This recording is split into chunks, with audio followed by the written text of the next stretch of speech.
太子殿下，只要你死了，皇位就是13皇子的了。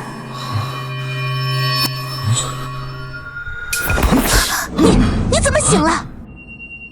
我竟然穿越成了大秦帝国的废物太子，还被自己的太子妃给毒杀。王者系统绑定，现发放新手大礼包，恭喜宿主获得霸王之力。我感觉浑身都充满了力量。你明明已经喝了毒酒，怎么还没死？她就是我的太子妃顾清寒，当朝丞相的外甥女，勾结丞相和齐贵妃给我下毒。太子殿下，你想干什么？快放开我！放开你！你是姑的太子妃，姑现在要你侍寝。太子殿下，以后就有约定，我下进东宫帮你稳固地位，你绝对不能碰我。稳固地位是假，蓄意谋杀才是真，那就别怪我不给情面了。别过来！你别过来！现在知道怕，晚了。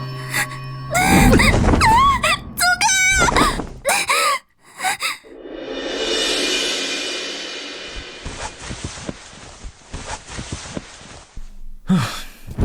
小酒种，等会儿继续。贵妃娘娘驾到，太子还不出来迎接？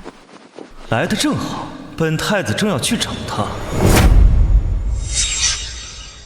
皇贵妃娘娘驾到，你个废物太子还不快快跪迎！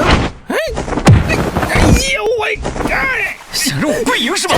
那贱妇想害本太子，收拾你这奴才，本太子再收拾他！放肆！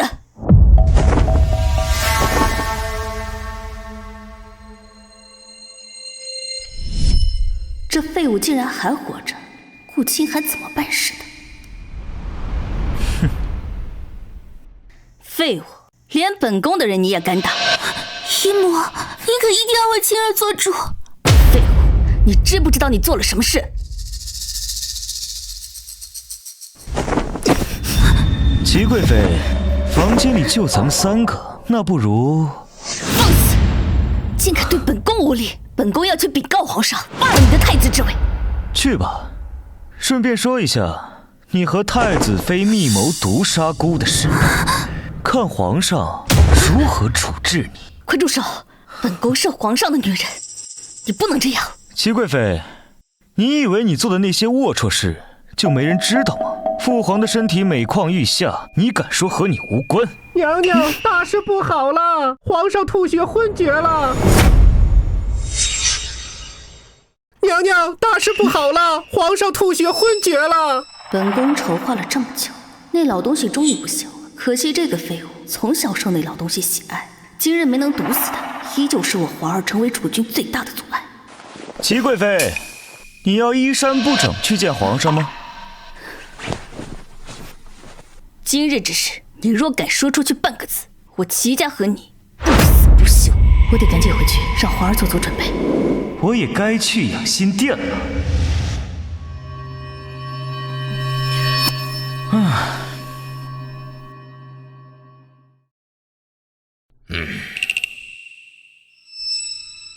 这个废物竟然还活着！臣等拜太子殿下。丞相大人，过来一下。太子有何吩咐？这地上有水，姑要进殿。这么硬气，还是之前的废物太子吗？愣着干嘛？赶紧去给太子殿下拿个垫子过来。齐相，听不懂姑的话吗？跪下！姑要进殿。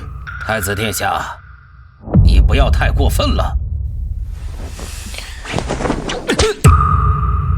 跪下！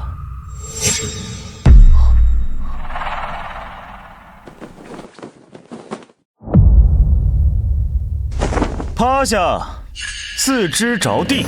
你，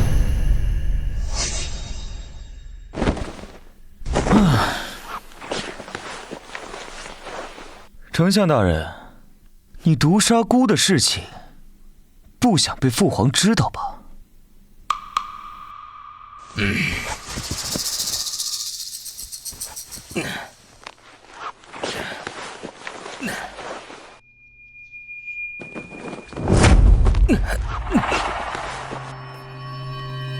等皇上驾崩，我看谁还能护你！我要将你碎尸万段，暴尸荒野！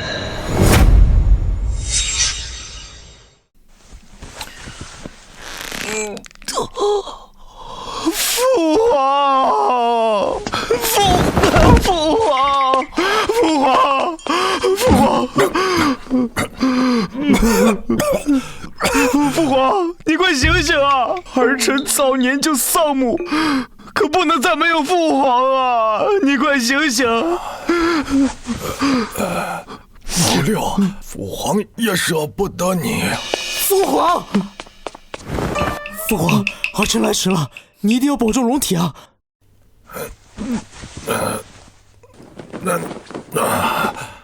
老十三，朕问你一个问题，你想好了再回答。父皇，请问，儿臣一定如实回答。若朕将这江山交予你，你当如何治理？父皇，儿臣若登大宝，定要效仿父皇当年亲率铁骑，开疆拓土，让我大秦威名远扬，万国来朝。老六，你呢？父皇，儿臣胸无大志，就想吃喝玩乐，风花雪月，享受幸福人生。父皇，就这些？哦，再多养几个美人也不错。蠢货，皇位是我的了。老十三，志向远大呀！父皇圣明，儿臣必不负父皇期待。老六，吃喝玩乐，倒是个实在人。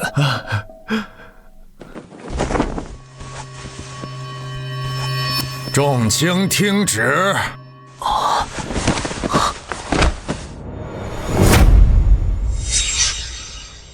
皇太子听白，心思纯净，着令太子监国，替朕行事，所到之处如朕亲临。父皇，您是不是说错了？太子说他只想吃喝玩乐啊。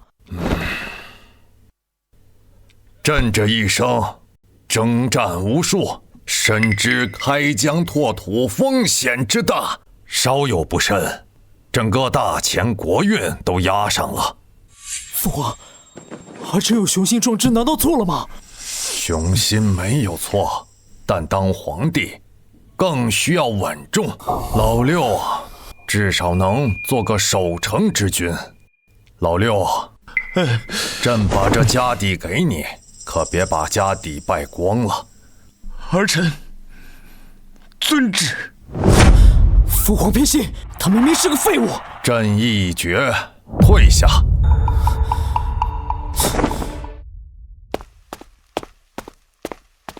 皇上是老糊涂了吗？竟然选了个废物监国！我大秦落在这个废物手里，国不久矣呀！太子这个废物，连只鸡都不敢杀，他也配监国？真不知道皇上是怎么想的。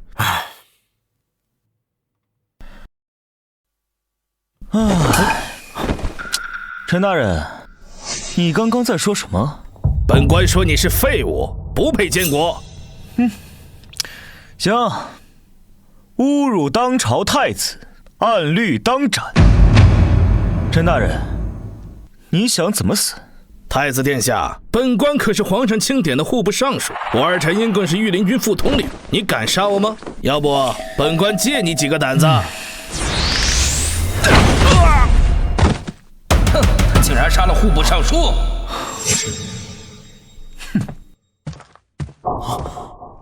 这个废物竟然如此杀伐果断，此子断不可留！立刻召唤御林军副统领陈英。恭喜宿主成为仙谷太子，奖励宿主王者英雄程咬金李元芳，宿主可以随时召唤。太子殿下，不好了！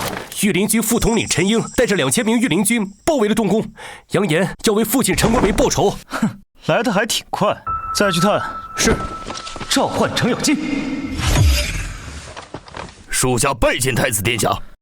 老程，你率领东宫卫队去解决包围东宫的贼子。请殿下放心，俺杀光他们。哼。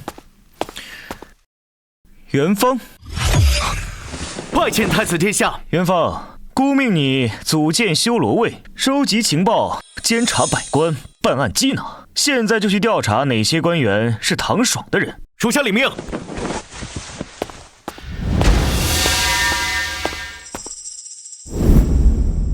殿下，东宫卫队已斩杀御林军2000人，陈英逃去了如宫。哼，一群腐朽的儒士也敢包庇乱贼！走。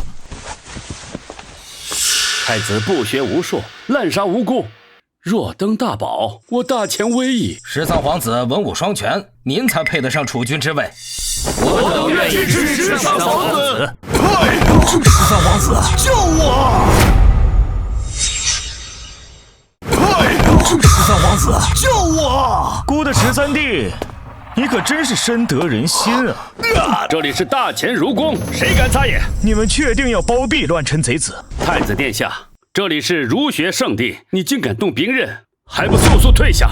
自古以来，如宫不动刀兵。六哥，你该退了。哼，孤若是动了，你竟敢对孤不敬，该死！本官是当今大儒，就是皇帝见了我也。唐廷白，你好大的胆子，竟敢杀害当代大儒！你好大的胆子，竟敢杀害当代大儒！陈英包围东宫，意图杀死本太子，罪同谋反，当诛九族。包庇者同罪论处。太子殿下，我错了，迷饶！你在如宫杀人，就等着被揍！你个废物，你敢打我！唐廷白，你敢打我？你找死是吧？还敢嚣张！让你嚣张！让你嚣张！13皇子对孤不敬，关押宗人府1个月。明日宣政殿议事，谁敢不去，死！哼！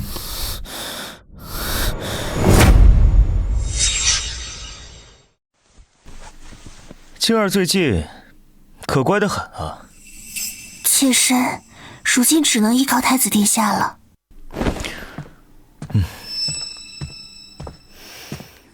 该死的唐廷白，竟然把我儿关进了宗人府。青儿，你先下去吧。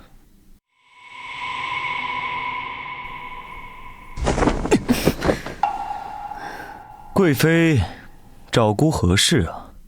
本宫刚去宗人府看了你13弟，宗人府环境恶劣，你13弟身子又不好，受不了这份苦。他说他知道错了，希望太子殿下网开一面，放了他。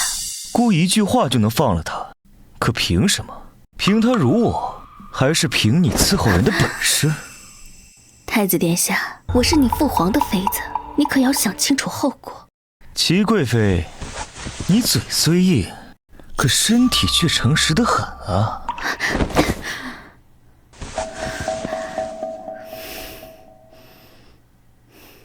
太子殿下，我愿意出20万两白银，换唐爽自由。50万两。好。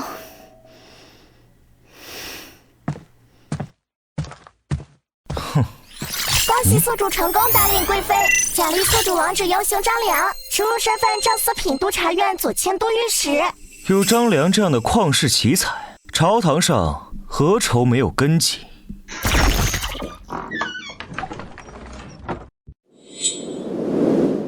太子殿下，妾身比姨母年轻。哼。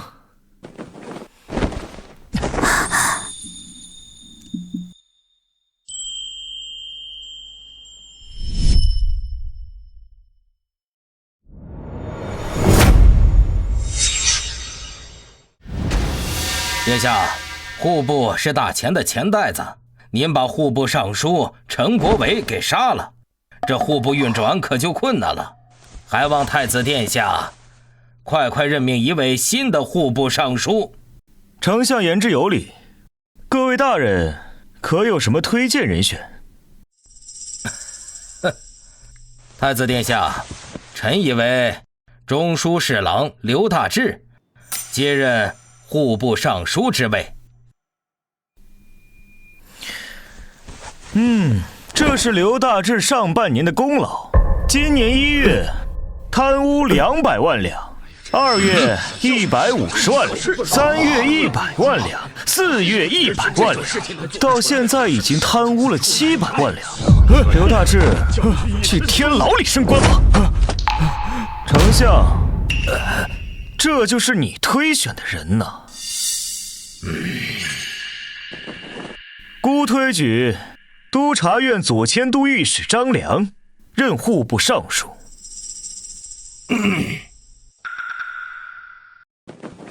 殿下，张良只是个五品小官，只升2品不合规范，还请殿下收回成命。臣附议，张良政绩平平，不堪大用。殿下若执意给他升官，我等抗议。河安下江明明，你还好意思说别人呢？一个诬告官员草菅人命，一个收受贿赂逼良为娼，按律斩首示众，着令抄下。还有谁有异议？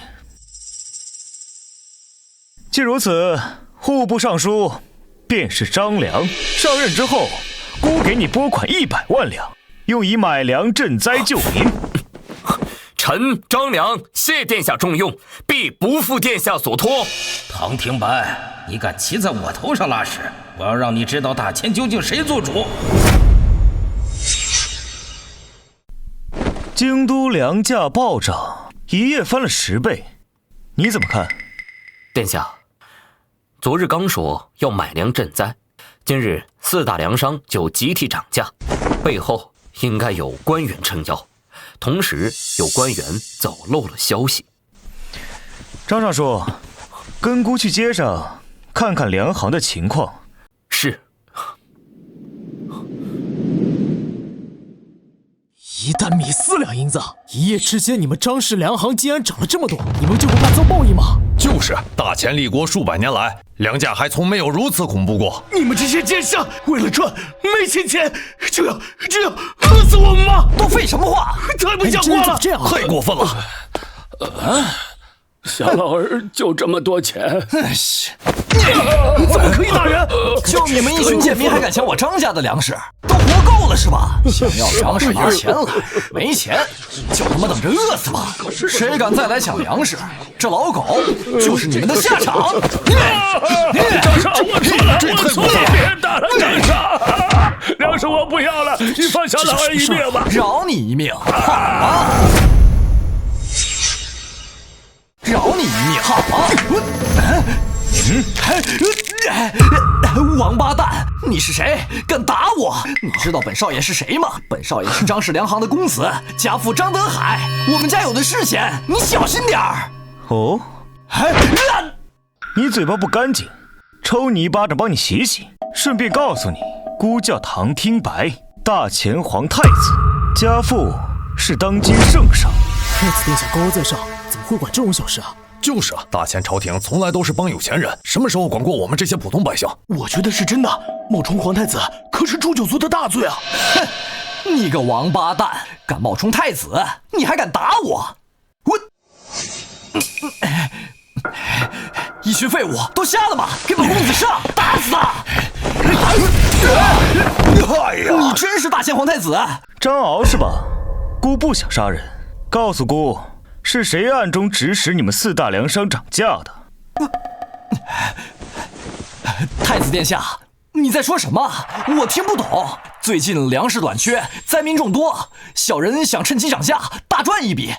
其他3家也是这么想的。给你活命机会，你不珍惜，那你就去死吧！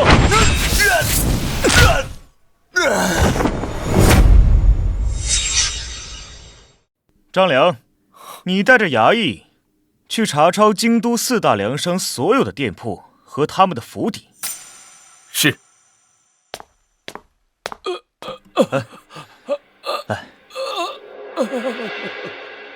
多谢太子殿下救命之恩啊！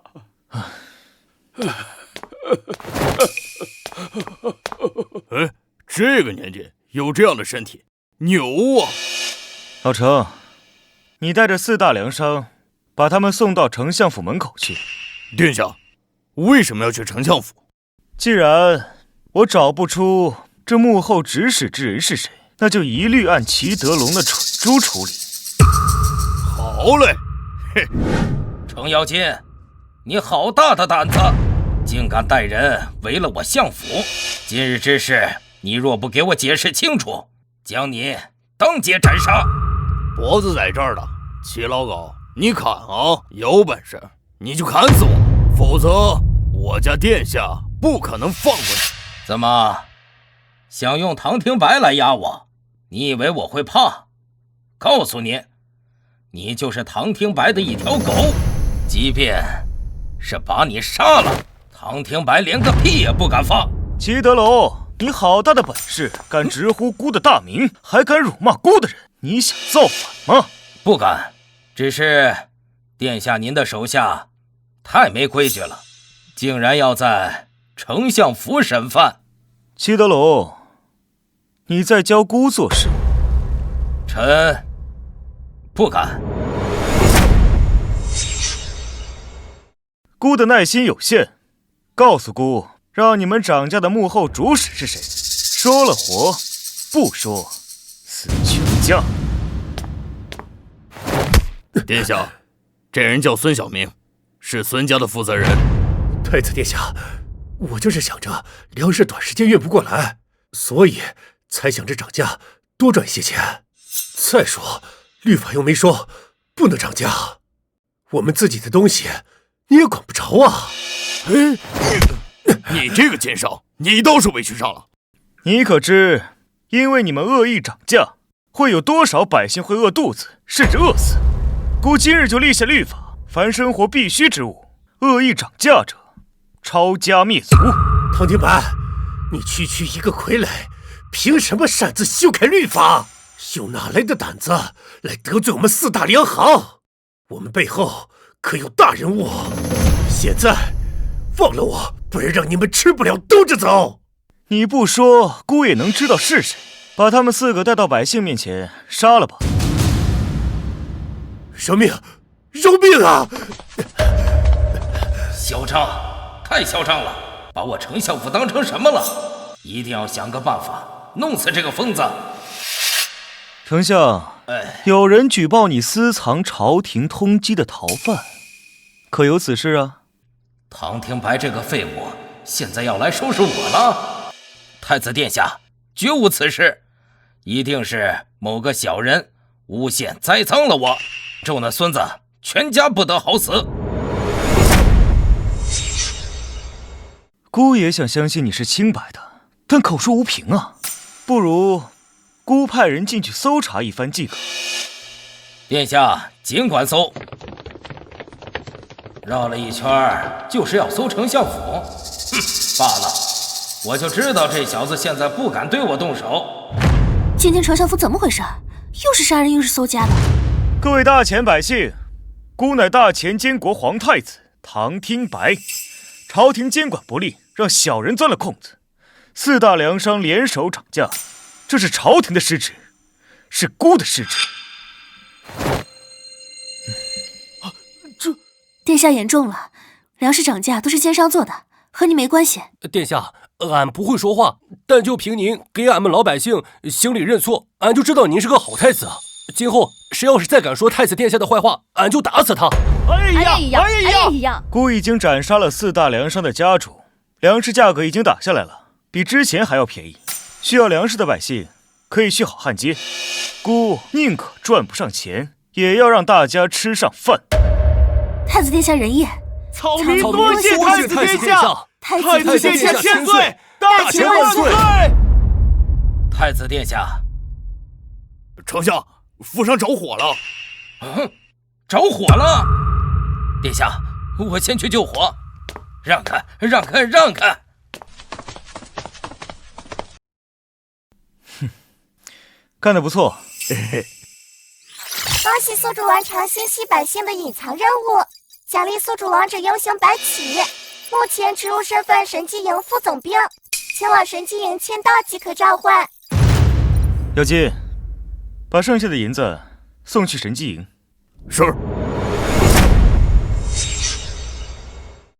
属下神机营总兵孔鹏拜见太子殿下。属下神机营副总兵白起拜见太子殿下。好，白将军别客气。虽然你我是第一次见面，但是孤对白将军的大名可是早有耳闻啊。太子殿下，您来属下的神机营怎么不提前打个招呼？我好安排兄弟们搞点欢迎仪式啊。你的神机营？太子啊，这里是神机营，是本总兵的地盘，不是你放肆的地方。普天之下莫非王土，神机营是孤的，是唐家的，什么时候变成了你的？反而是你见到太子不跪，以下犯上，你想诛九族吗？将在外，君命有所不受。老子当了3年的总兵，在神机营和兄弟们朝夕相处，在神机营谁敢杀我？谁敢杀我？我敢！总兵大人，朕死了！白总兵，把剑给孤，孤要杀人。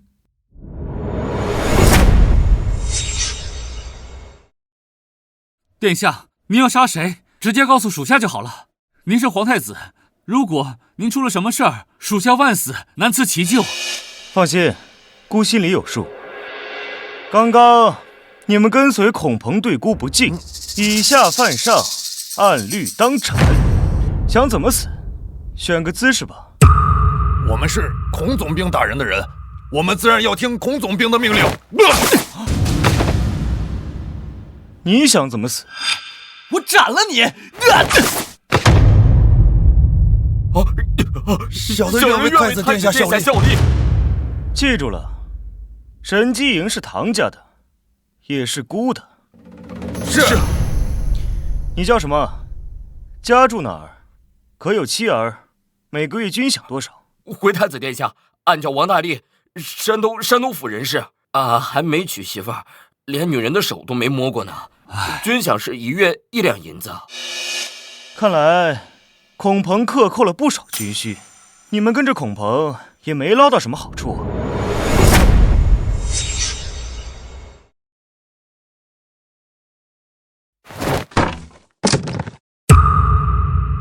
以后神机营由孤接管，初次见面，这10万两白银算是孤给兄弟们的见面礼。以后所有战士每人20两，稍后由总兵白起发下去。多谢太子殿下。神机营全体今生今世只效忠太子殿下。神机营军需官何在？今日杀猪宰羊，孤与兄弟们不醉不归。不醉不归，不醉不归，不醉不归，不醉不归。恭喜宿主收复军队，获得军薪，奖励宿主抽奖1次。抽奖？恭喜宿主获得辅助优降，鲁班大师，植入身份工部侍郎。既然是个工匠大师，那就可以制造各种器械和武器，武器升级大有可为呀。殿下，还是白天呢，咱们晚上再做。殿下，听说你杀了京都4大粮商的家族长老，他们那4大家族脾气都不好，恐怕过不了多久，京都的粮食肯定又少又贵。青儿，孤记得你是辽东顾家的人，顾家只要抓住这次机会，一定可以跟着唐天白一飞冲天，到时候我也能成为下一任皇后。是的，殿下您知道，辽东黑土广阔，粮食又多又好，我家也是辽东粮商。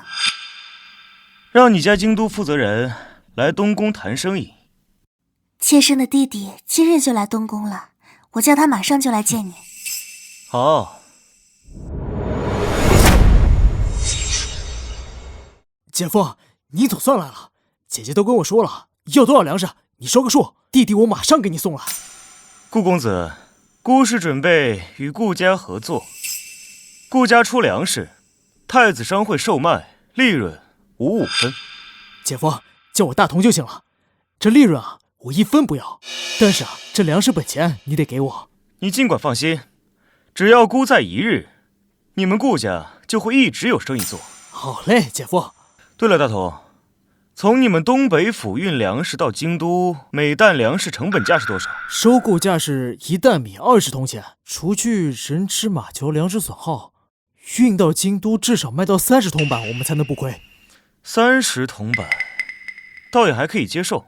孤的商会还能赚上钱，你们顾家能否一次性拿出100万担？可以的，就是官道如果没有那么差，还能运更多。好，这已经足够了。后面你去找张良谈。好，姐夫，我先走了。解决了粮食，明日的大朝会，不知道又有什么热闹。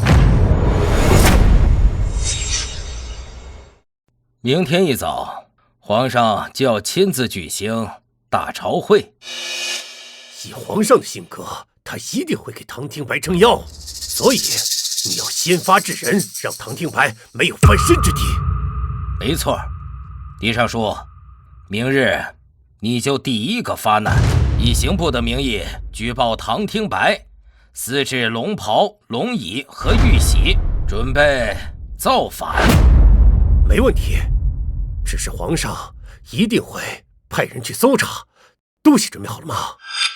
本相已经安排好人，将龙袍和龙椅都藏在了太子的宫中，到时候一定是证据确凿。请丞相放心，下官一定将唐廷白置之死地。明日我等直接复议处死唐廷白，同时拥立13皇子为新太子。丞相安排周密，臣等佩服啊！万事俱备，万无一失，只等大朝会了。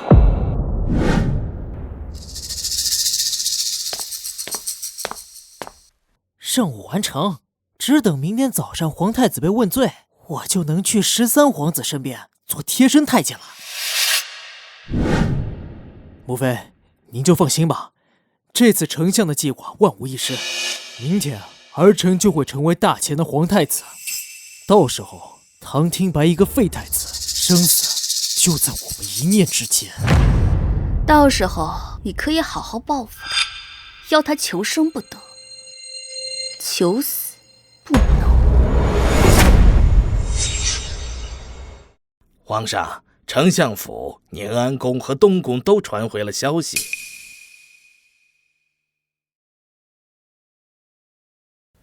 朕知道，继续监视。皇上，明日大朝会，群臣要诬陷太子殿下，逼迫您废太子，让13皇子继承皇位。这诬陷一旦坐实，太子殿下就会非常被动的。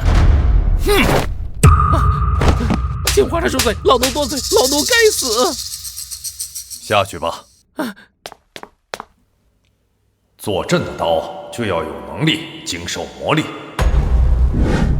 皇上，老臣有要事启奏。讲。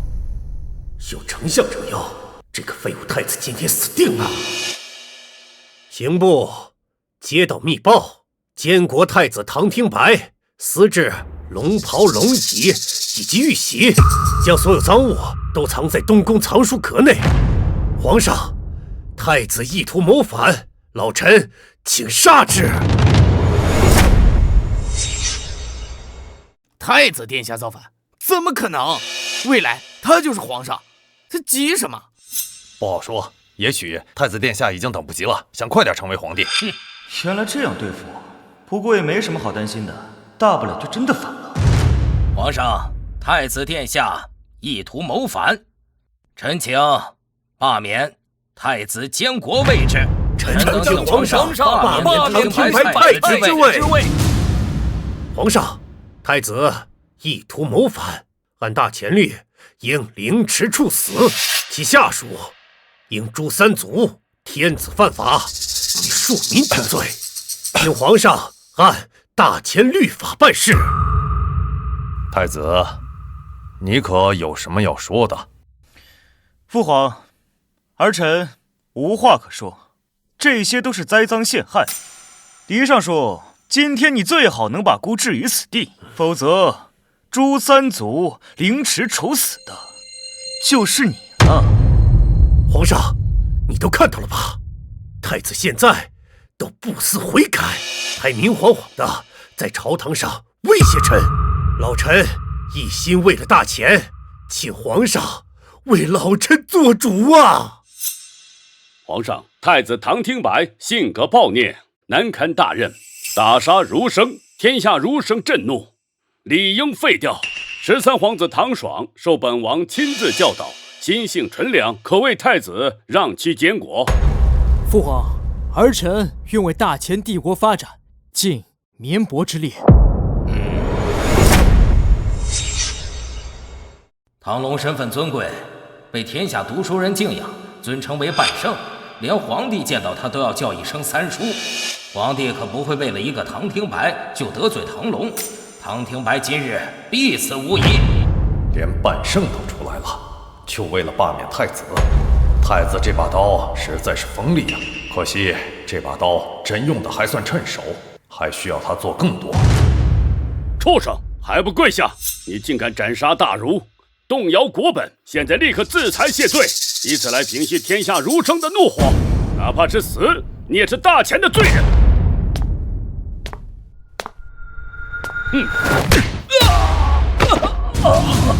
朕都不敢明着对付这位三叔，朕的太子真老了。太子和百官的事，朕不掺和，死几个人都无所谓。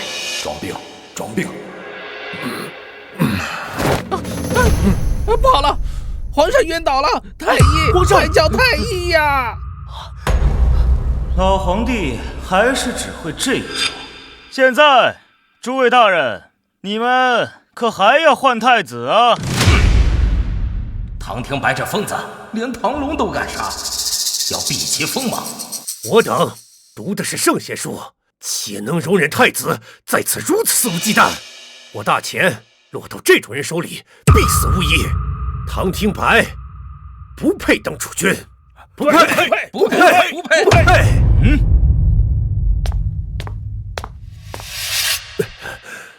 这几个以下犯上，都给我杀了！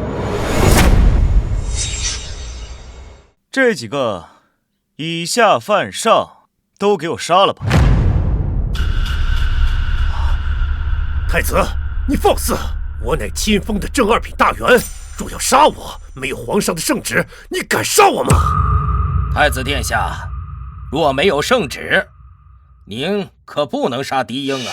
难不成您想僭越？丞相大人，孤倒是想问问你，狄英栽赃嫁祸孤谋反，将龙袍龙衣等僭越之物藏在孤的藏书阁，这该当何罪？按大钱律，栽赃嫁祸皇太子，应该即刻烹杀诛杀6族。丞相说不出来，就把狄英烹了吧。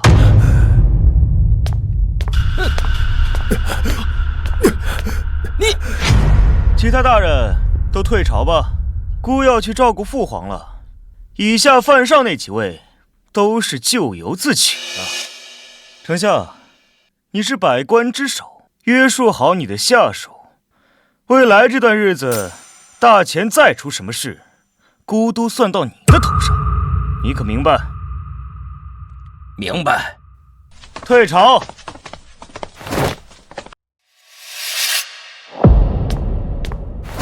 太子殿下，您让臣做的事情，臣已经解决了。是吗？走，去看看。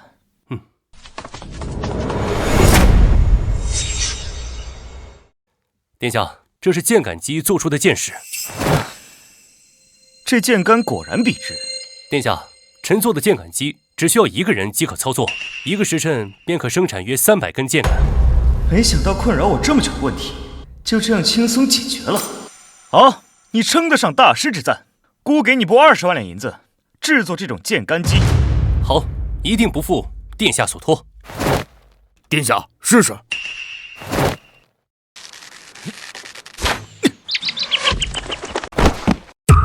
殿下，您的剑术竟然这么厉害！献丑了。恭喜宿主朝堂立威，奖励宿主物资抽奖1次。抽奖。恭喜宿主获得20吨大马士革钢铁，钢材已放置在东宫仓库。不错呀，有了这些钢材，东宫卫队武器就能提升一个档次。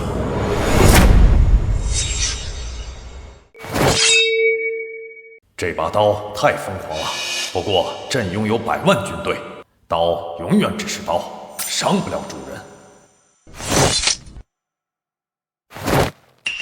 张让，你去把偷偷将龙袍龙椅藏进东宫的太监秘密处决了。是。记住，抓到人直接杀，不要问任何事。朕也不想知道幕后之人是谁。奴才明白。死的人够多了。唐天白这小儿欺人太甚，竟敢杀害无师，此仇不报，誓不为人。上官师弟，冷静点，要找唐天白报仇，我等恐怕不是对手。现在皇帝昏迷，唐天白大权在握，此事还需从长计议。都住口！你们怕死，我上官锦城可不怕。唐天白那厮3番4次戏弄我等，定要他狗命！殿下，您为什么这么喜欢出来逛？居庙堂之高，则忧其民。身为储君，不仅要处理朝政，更要了解民间疾苦。哎呀，这位公子，你撞得奴家心花怒放呢！殿下小心！殿下小心！你是谁？为何要刺杀姑？你以为伤了我就安全了？臭娘们儿敢刺杀俺家太子殿下，找死！老成，还有刺客。天子脚下竟然有人刺杀姑，还有活口吗？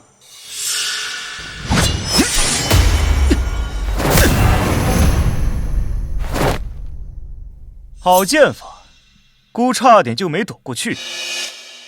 可惜还是让你躲开了。吾乃上官锦城，唐龙的弟子，今日来取你狗命。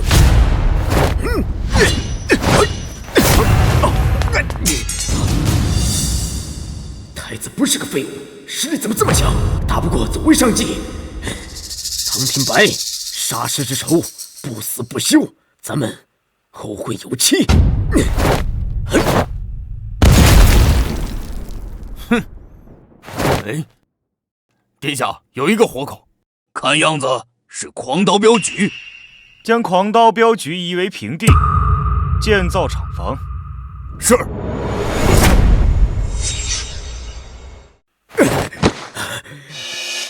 杀完事，不共戴天。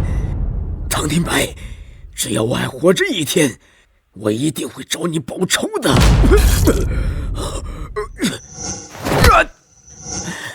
我杀不了你，丞相还杀不了你吗？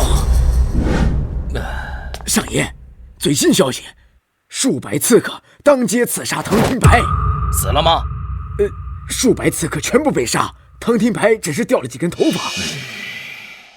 通知下去，让那些文官最近都老实点，咱们坐山观虎斗，等他们斗得你死我活了，咱们再出手。东宫探子来报，最近唐天白迷上了打铁。哼，堂太子竟然去学这种低贱的工匠打铁，肯定别有深意啊！上官敬城刺杀太子，上官敬城是河西上官家的大公子吧？就是他。刺杀太子，罪不可恕，把上官家的所有官员缉拿下狱，论罪斩首。老奴这就去办。最近这孩子怎么又喜欢上打铁了？嗨，老奴不知。罢了，随他去吧。喜欢打铁就打铁吧。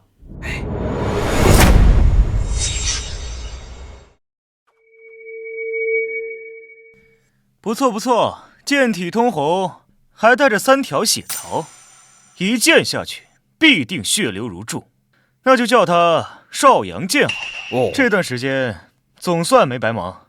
殿下，少阳剑虽然锋利，可俺的大斧子重100斤呢，这么好的长剑对上俺的斧子，不会被砍出豁口吧？哼！我去，殿下，少阳剑连个豁口都没有，俺的斧子都给你砍坏了，您得赔俺。俺也不贪心，您就让工匠用那个大马士革钢给俺造2把就好。行，准了。多谢殿下。太子殿下，厂房的进程如何？一切顺利，百姓们听闻殿下要收购房屋、招募民工，都愿意支持殿下，而且他们十分感谢殿下恩德。行，你做的不错。殿下，官员和镖局抄家已全部完成，一共得白银200万两，黄金20万两，珍宝字画10万两。这是账本。哎呀，抄家才是这个时代最快的发家致富方法呀！白银入东宫内库，黄金给皇上送去，其余珍宝字画兄弟们分了。属下替兄弟们多谢殿下。哦，对了，殿下，高丽使团今天上午已抵达京都，但是领队是高丽第一美人公主李知恩。都下午了，使团怎么还未来拜见？他们一入京都就跑去丞相府了，现在都没有出来。元芳，通知礼部，所有驿馆全部关门，不允许高丽使团居住。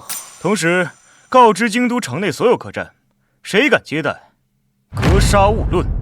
是。哦，另外，你亲自带人去收使团的人头税，每人1000两银子。是。齐叔父，许久未见。这些都是侄女从高丽带来的一点心意，都是百年山参和高丽大成宝石。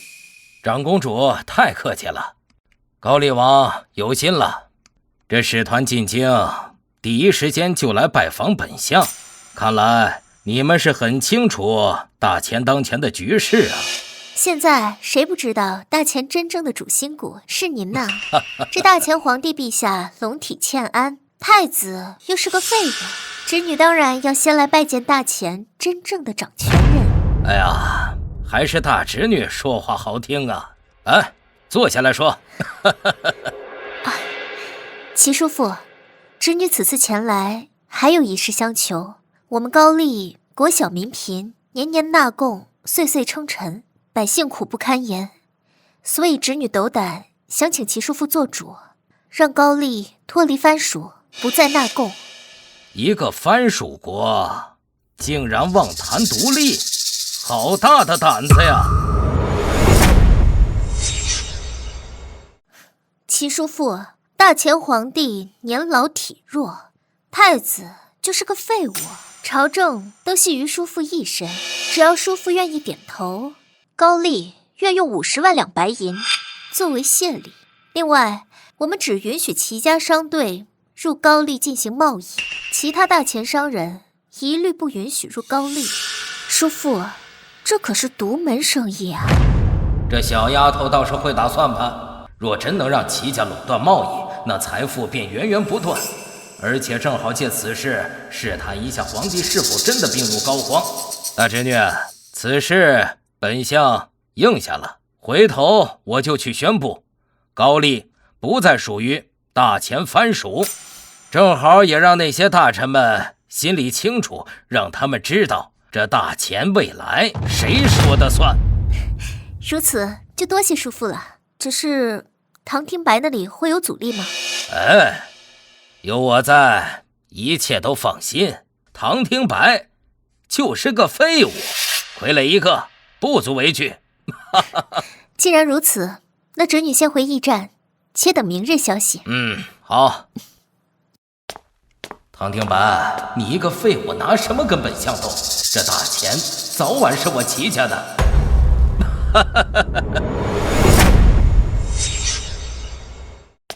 公主，他们说不能让我们入住。谁给他们的狗胆，竟然敢阻拦高丽使团，就不怕他们太子殿下责罚吗？高丽使团奉太子殿下令，所有驿馆关闭，不接待高丽外使。这位大人，我们是高丽使团，不住驿馆，住哪里？这我就不知道了。太子殿下说了，所有驿馆关门，不接待，你们可以住客栈啊。好，那我们住客栈。哦，对了，忘了告诉公主殿下，太子殿下说了，所有客栈如果敢接待高丽使团，格杀勿论。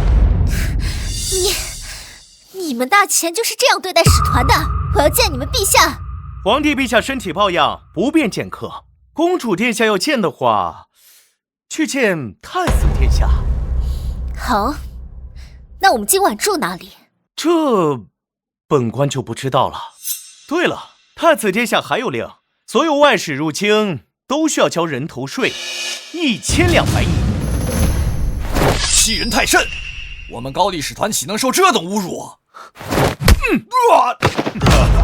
来人！高丽使团偷袭大前官员，按律押入刑部大牢。公主，不，大人，公主，他是我的救我们啊！公主，不能带走他。公主殿下，如果你要着急的话，不如先带着银子去找太子殿下。如若半个时辰见不到银子，你这些手下恐怕是要吃苦头了。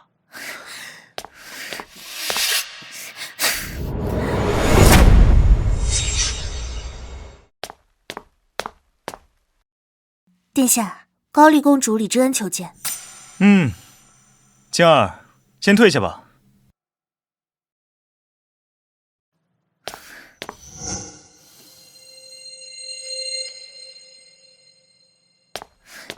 唐廷白，你什么意思？驿馆不让住，客栈不让住，还要收人头税，你是故意为难我吗？几年不见，你漂亮了不少啊。脾气还是这么火爆，怎么在齐德龙那儿受了气，跑到姑这儿来撒野了？你放开我！多年不见，姑甚想你。我也好想你。那就留下来。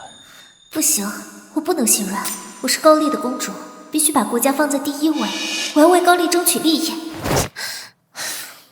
唐廷白，你别这样，我这次来是有正事要谈。什么正事值得你去找丞相，而不来找姑？是想独立，还是让齐德龙那老狗垄断贸易？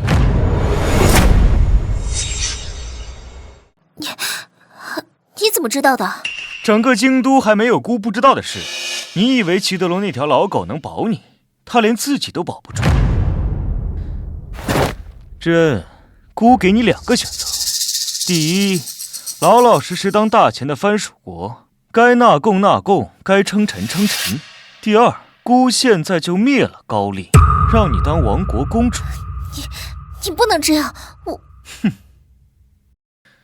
不过，看在你我的旧情上，姑可以给你第3条路：你留下来，嫁给姑。高丽的事，姑会妥善处理。我要和荆州联姻了，你也知道，荆州骑兵恐怖。那就只有一条路了。什么？明天你就知道了。你回去吧。那我们住哪儿？还用交人头税吗？住哪儿自己想办法，人头税一个都不能少。唐廷白，你姑这个人公私分明，感情归感情，规矩归规矩。高丽使团不懂规矩，就该受罪。明日早朝，姑希望那些文官不要和姑作对，不然姑又得杀几个人了。臣等拜见太子殿下，太子殿下千岁千岁千岁！平身吧。太子殿下，陇右陈家不满您杀害陈国维，其家主陈江流欲率领5000私兵前来跟您讨个说法。老臣与陈江流相熟，愿将其劝返。哦，姑看他们不是要说法，而是要造反。好啊，好得很呐！陈家敢公然造反，背后不就是有齐德龙撑腰吗？丞相，你不用劝了，他们赶来，把命留下就是了。沈继营已去了河东府，皇上多疑，肯定不会再给唐廷白兵马，他就只剩800东宫卫队了。对战陈家5000私兵，差距悬殊，唐廷白必死无疑。还有何事要议？太子殿下，在下洪福，高丽国礼部尚书，本次使团的实际负责人。你有何事？高丽国连年战乱，大前却袖手旁观，致使我国国力大减，百姓死伤惨重。因此，希望太子殿下能够允许我国脱离大前，自行发展。估计的高丽发生叛乱，我大前第一时间询问是否需要出兵帮忙，是你们拒绝了，现在却要倒打一耙，如脸在否？从今年开始，高丽纳贡翻5倍，岁贡白银500万两，高丽参10万根，大成宝石50万枚。高丽可以拒绝，但孤的兵马会踏平高丽。太子殿下，您恐怕还没有这个资格对高丽宣战。再说，我高丽人才济济，您若战，我们随时奉陪。不就是吓唬人，放狠话是不会。太子殿下，我高丽国必须脱离大前，彻底独立。你同意也得同意，不同意也得同意。传大前太子令，宣战高丽。大前京都所有高丽商贾全部缉拿，没收家产，驱逐大前。上旨到。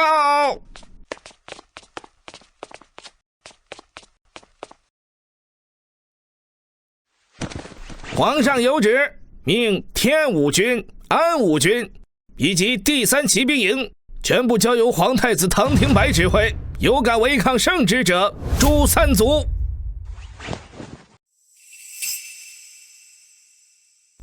太子殿下，这是天武军、安武军以及第3骑兵营的兵符。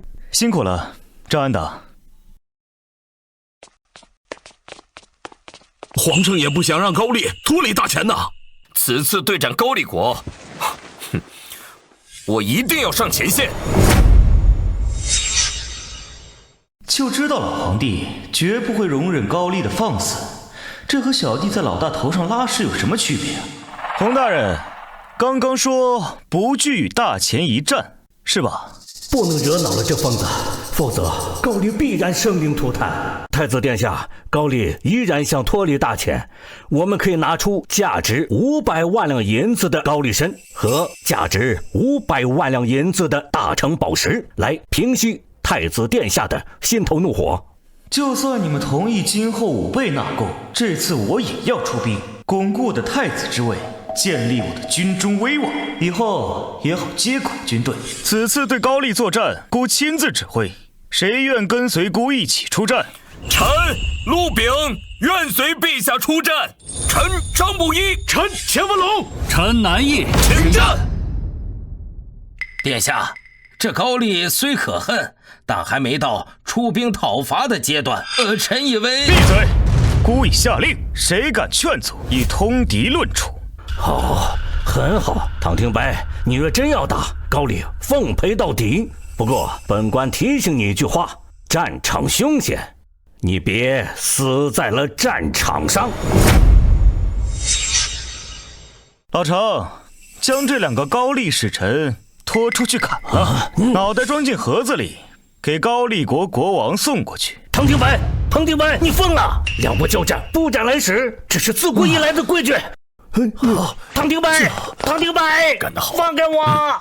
兵部尚书立刻命令天武军、安武军以及第3骑兵营3天内赶到大前京都，迟到者后果自负。是。高丽大前一旦开战，齐家商队的宝石生意就要停了，1年就要损失500-600万两银子，一定要阻止唐廷白出兵。殿下，老臣也支持出兵，只是目前国库空虚，7万大军出征的钱粮实在是凑不齐呀。7万人出征，军饷、粮草需要白银60万两，粮食15万担。这笔钱从孤的东宫内库里出，丞相就不用担心了。忘了，这厮抄家发财了。退朝。你真的要攻打高丽吗？姑像是在开玩笑吗？可是战场上刀剑无眼，你万一……担心我？谁担心你了？我是担心高丽的百姓。高丽有今天，全拜你的父王所赐。高丽有今天，全拜你的父王所赐。你父王又想要大钱的好处，又想让高丽独立出去，世上没有这样的好事。真的非打不可吗？今日不打，高丽就会以为我大钱软弱可欺，处处挑衅。只有让那些人付出血的代价，他们才能知道谁是主子。那你要小心。放心，姑会大胜归来。那你就留在大前，不用回去了。建州联姻也没必要存在了。为什么？因为你是姑的人。建州要是敢抢人，姑连他们一起打。谁是你的人？殿下，不好了！陈家家主陈江流率领5000私兵已经到了城门口。齐德龙早就知道了消息，等到兵临城下了再说。用心险恶之极呀！通知东宫卫队，城门口集合，要求文武百官以及皇室成员、国公侯爵城墙观战。殿下，咱们东宫卫队只有800人，要不要求助皇上？800就800，800对5000，优势在于我。你要小心。放心，几条杂鱼而已。等我回来，咱们继续。走。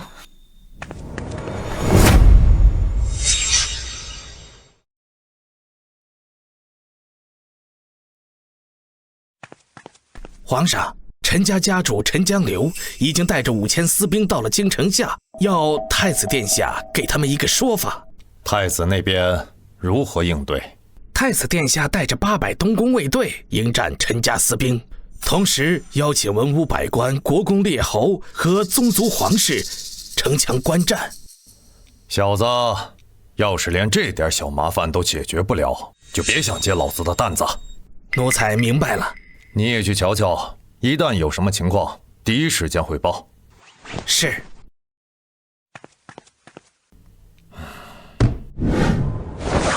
兄弟们，前几天姑杀了陈家的一个垃圾，现在陈家的人居然要造反，你们说答应吗？不答应！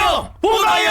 不答应！好，那今天姑与你们一起上阵杀敌。谁杀敌最多，官升3级，直接封男爵，赐良田100亩，黄金10000两。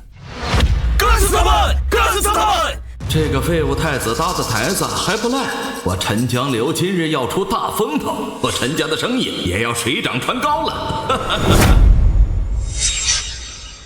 唐廷白，老夫陈家家主陈江流今日带兵前来，并无反意，老夫只想问问，你无缘无故杀我陈家儿郎是何道理？今天你若不能给老夫一个满意的解释，老夫绝不答应。我陈家5000热血男儿更不会答应。陈江流，从你带兵出陈家的那一刻起，你就已经是反贼了。你们陈家的人一贯藐视法律。陈老狗，你和你身后的那5000士兵，今天晚上都得死在这儿。你有辱斯文！你还有遗言吗？杀了他，出了事儿，陈家负责。这可是徒手杀死8头猛虎的壮汉，砸死一个唐廷白，太容易了。唐廷白，你辱我陈家老家主，你该死！呀！呀！啊！徒手杀死8头猛虎的男人，竟然被唐廷白这个废物一剑秒杀！陈家私兵听令，谁能砍下唐廷白的狗头，老夫赏白银10万两，恢复他们的自由身。10万两，老子拼了！杀呀！迎敌！你们竟敢帮我！唐廷白可不敢杀我，待我回到陈家，肯定杀了你们全家！陈老狗，你好啊！唐廷白，唐廷白，你放肆！老夫是读书人，为官几10年，你敢杀了老夫？更何况老夫是大儒。怎么，你是读书人就能造反？你为官数10年，鱼肉百姓就能造反？你是大秦的大儒就能造反？唐廷白这小儿，难道真想杀了我？不可能，绝对不可能，他肯定不敢。唐廷白，你今日如此羞辱老夫，有本事你现在就杀了我，不然老夫一定让你吃不了兜着。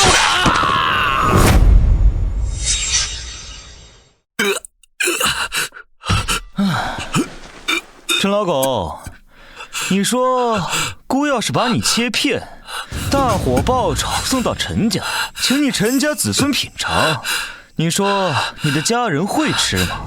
疯子，你就是个疯子！殿下，剑下留人。殿下，皇上口谕，让您带着活的陈江流入宫面圣。入宫？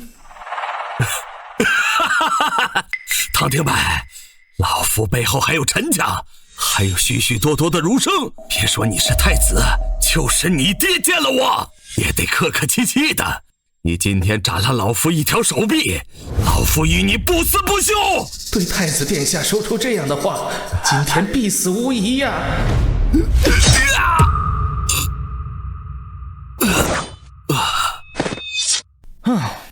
孤从未见过如此寻死之人。殿下，陈家剩下的私兵如何处置？全部斩杀。属下明白。经此一战，太子殿下的威名将会传遍天下，残忍也会人尽皆知。进宫之前，先见一下城楼上的那些人。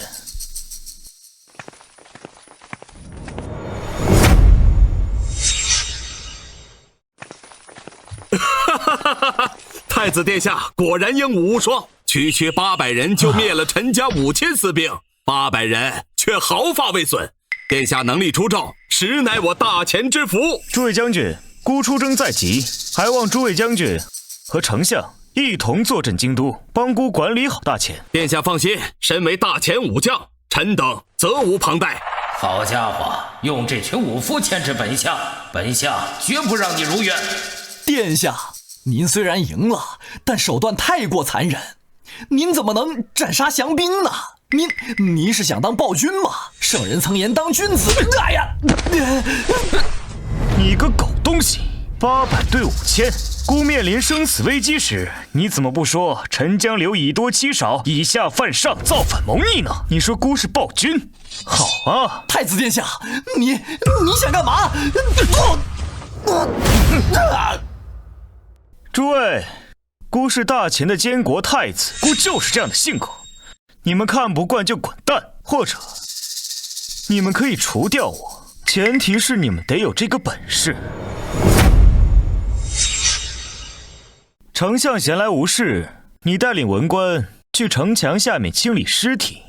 殿下，我们文官身份尊贵，这手是拿笔杆子的，可不是用来清理战场的。什么？孤没听清，你再说一遍。老臣是说，殿下率东宫卫队斩杀陈家叛军，着实辛苦，这战场就由我们文官来清扫。哦，殿下，时候不早了，咱们赶紧进宫吧，皇上还等着呢。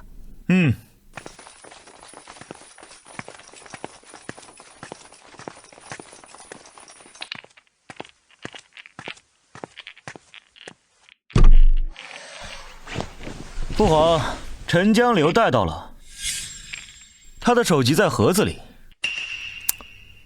朕不是说要活的吗？他要杀儿臣，还要造反，凭什么不能杀？哎呀，可他背后有强大的陈家，还有千千万万的儒生。父皇，您放心好了，儿臣能处理好陈家，抄家所得依然分给父皇1/3。儿啊，朕和你一样，不喜这些酸儒腐儒，可朝廷治理确实需要他们。父皇，儿臣明白，但儿臣不用他们，也能建造一个富强、文明、和谐的帝国。哈哈哈哈哈哈！儿啊，你有想法，朕很欣慰，朕也相信你。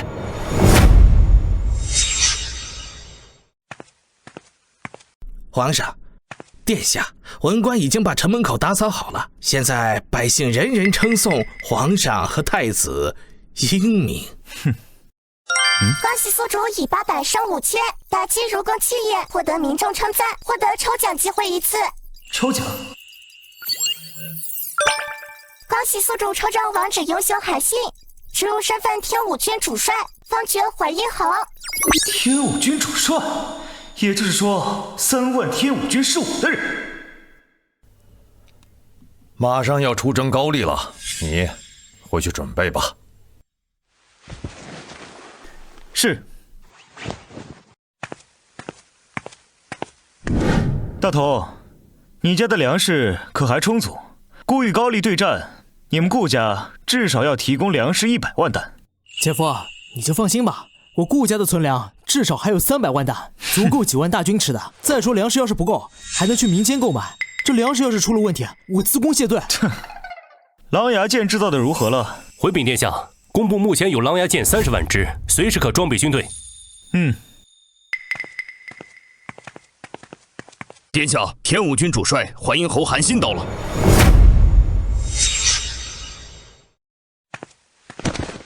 属下天武军主帅韩信拜见太子殿下。是淮阴侯啊，快请起。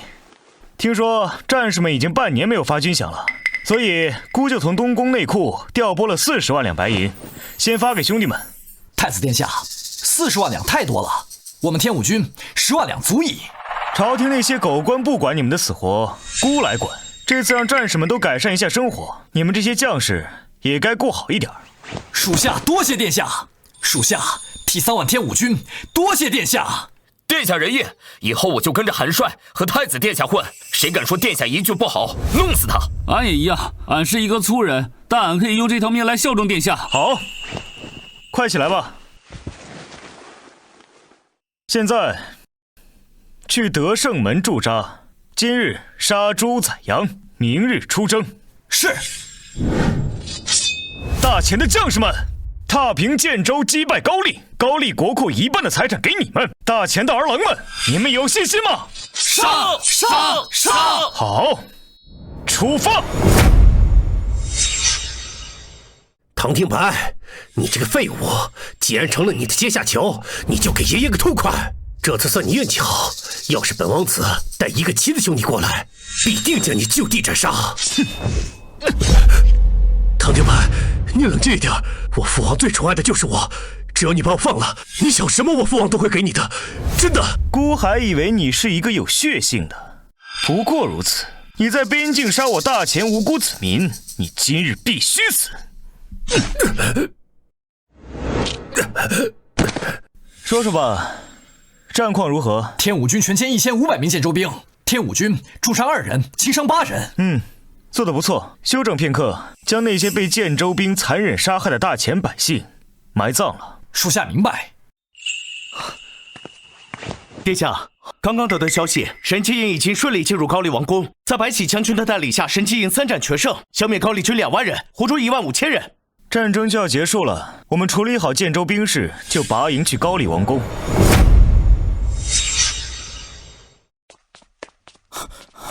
大王，不好了！建州兵和我们高丽军大规模溃败，大前军队马上就要到王宫了。什么？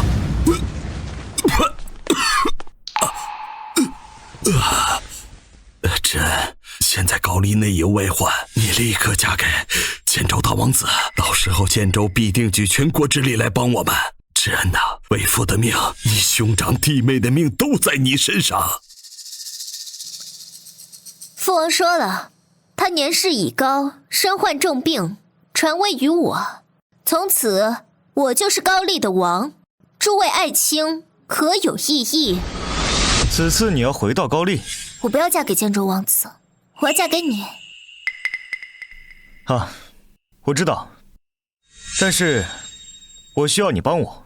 你回到高丽，孤会助你登上高丽王位，以后高丽就是孤个人的地盘，孤对待高丽百姓会一视同仁。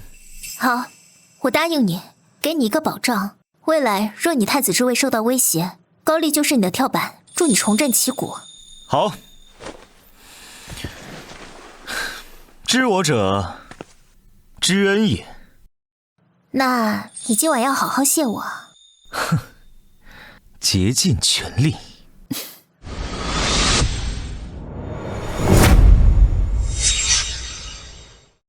李真，你算个什么东西？我才是储君，高丽王该是我。你一个女人，生下来就是政治牺牲品，牺牲品就该有牺牲品的觉悟。程将军，你，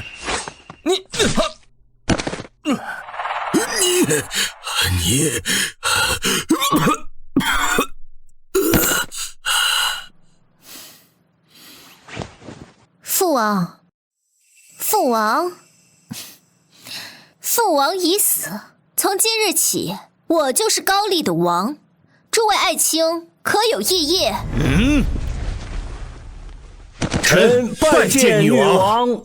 本王今日即位，开城门，迎太子，投大钱。高丽全体官员拜见大前皇太子殿下，太子殿下万福金安。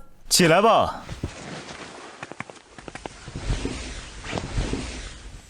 高丽户部尚书何在？太子殿下，高丽户部尚书赵书。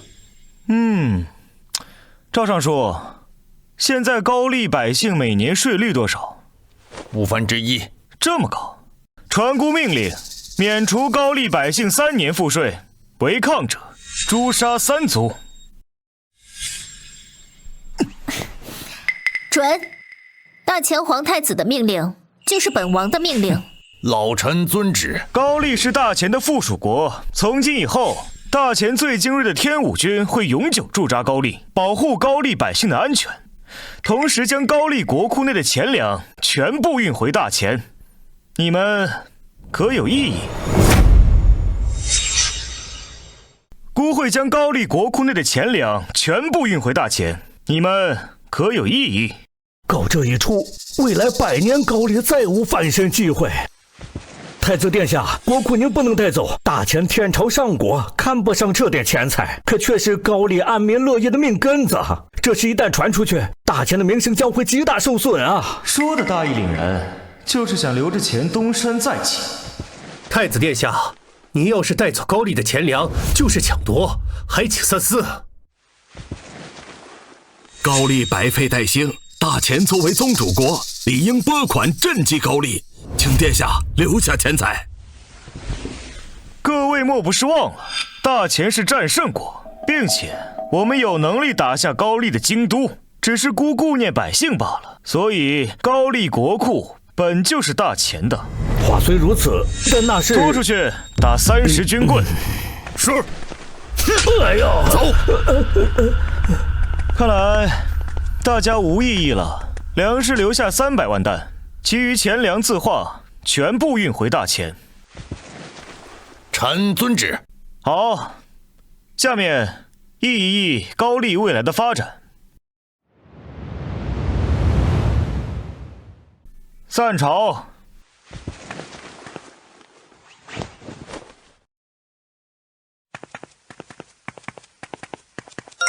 恭喜宿主搬空高丽国库，拓展势力范围，奖励宿主王者英雄姜子牙，实录身份为大前被贬礼部官员，新任高丽使臣。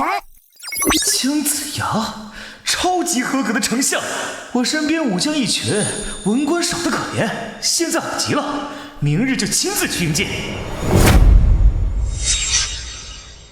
殿下，属下已经查清楚了，这姜子牙因不愿投靠齐德龙，被陷害贬官，这才来到高丽使馆当负责人。不出意外的话，他这辈子都没有机会调回大前了。如此甚好，正好为我所用。请问3位是有什么事情吗？我3位听说姜子牙姜大人有惊天伟地之才，特来拜会。各位稍等，我这就去通报。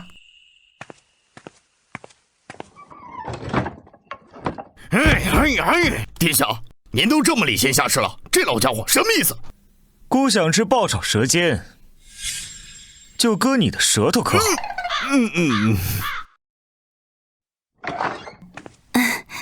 实在不好意思啊，诸位先生，今天有事，不便见客，3位请回吧。那我们明日再来吧。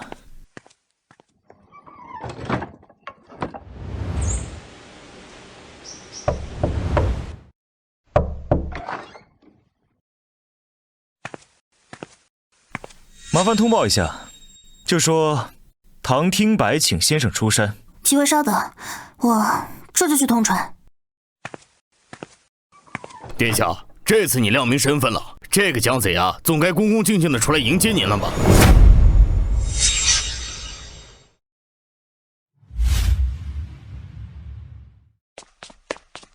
先生，昨天的3人又来了，为首的人说他叫唐听白，请您出山。唐听白可是大权太子，他怎么可能亲自连续2日登门拜见？世道真是变了，还有人敢冒充皇太子？竟敢冒充我大秦的皇太子，看我不教训他！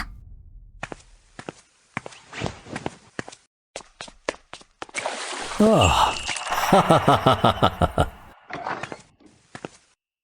放肆！居然敢冒充我们大秦的皇太子！看来今天不给你们点教训，你们是不知道我们大秦的脾气。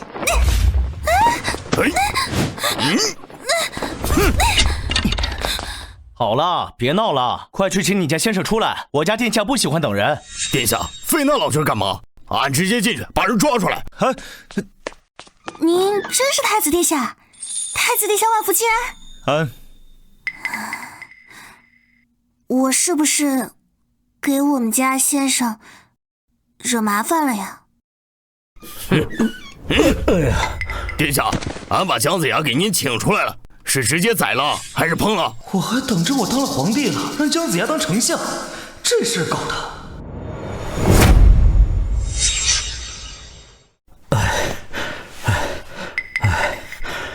臣姜子牙拜见殿下，臣有罪，请殿下饶命。先生客气，快请起。先前孤登门拜访2次，先生都闭门不见，实在没有办法，这才强行请先生出来，是孤鲁莽了，还请先生恕罪。不知太子殿下请臣出门是有何事？姜大人客气了，孤看不惯你被齐德龙打压，想要提拔你，请你以后为东宫效力，帮孤对付齐德龙那头大黑猪，如何？感谢殿下信任，臣愿为殿下效力，万死不辞。好。殿下，不好了！5000儒生不满您将高丽国库钱财送回大钱，他们包围了王宫，吵着让您给个说法。他们是想死吗？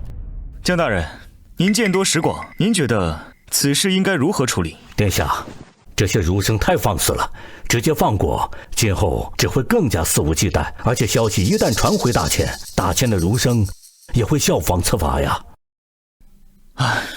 老程，是，你去安排火铳。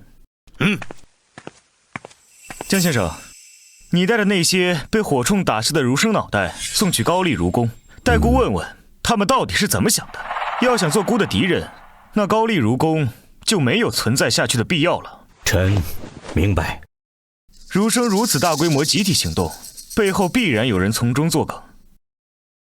元芳，您去查一下。是。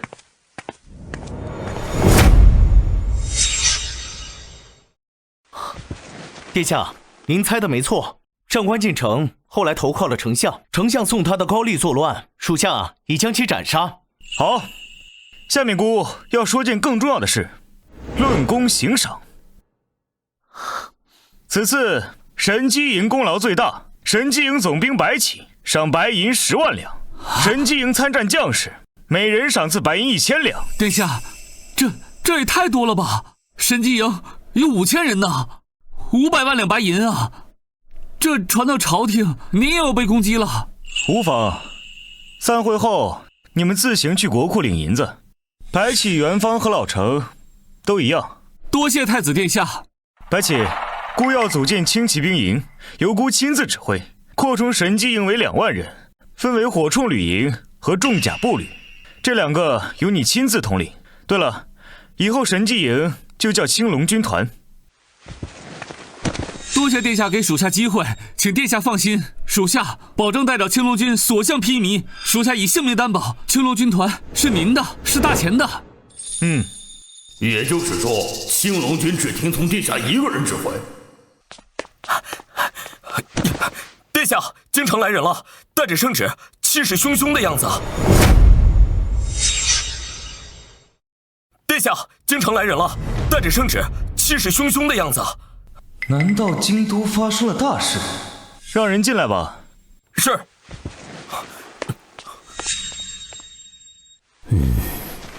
殿下，咱们要小心点，大前皇都暗流涌动，稍不留意就会粉身碎骨啊！难道老皇帝要卸磨杀驴？圣旨到，太子唐廷白以及本次出征的武将等接旨。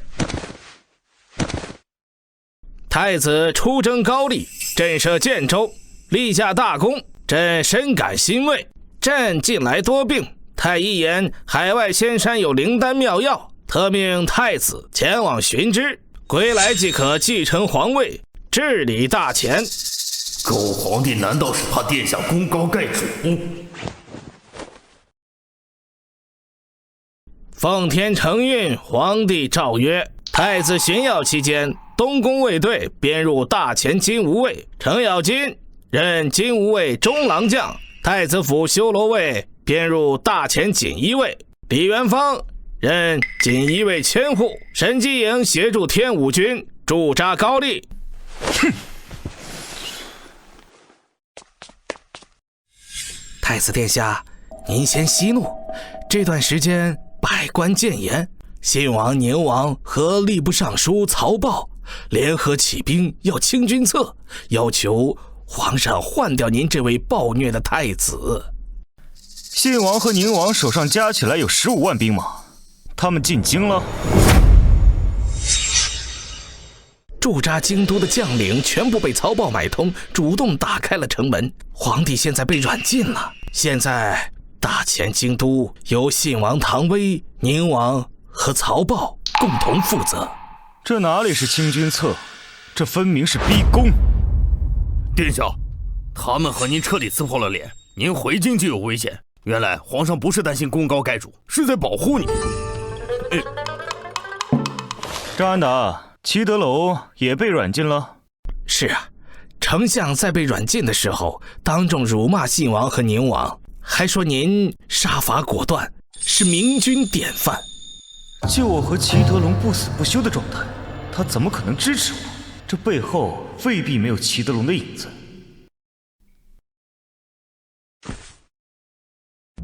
张安达，还是辛苦您。回京都后告诉父皇，让他别着急，孤自会解决信王和宁王。太子殿下放心，老奴一定将您的话一字不差的讲给皇上听。殿下，怎么办？您一句话，俺为您上刀山下火海。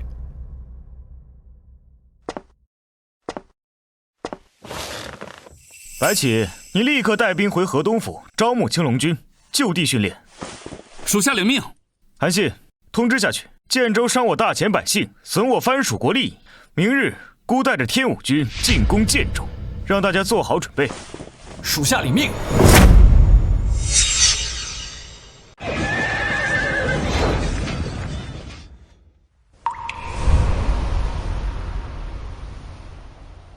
3400骑兵歼灭了建州正红旗15000人，战果甚好。老程，骑兵损失如何？殿下，天武军骑兵损失了1800人，东宫卫队损失了89人。老韩，天武军损失如何？殿下，天武军消灭了镶红旗、正白旗和镶白旗，损失2300人。打仗就是为了以后不再打仗，少打仗。建州王子呢？殿下，建州大王子福宝被俺活捉了，就吊在外面的旗杆子上。建州3王子和13王子被属下活捉了，现在关在水牢里。把福宝带来，孤有话要给他说。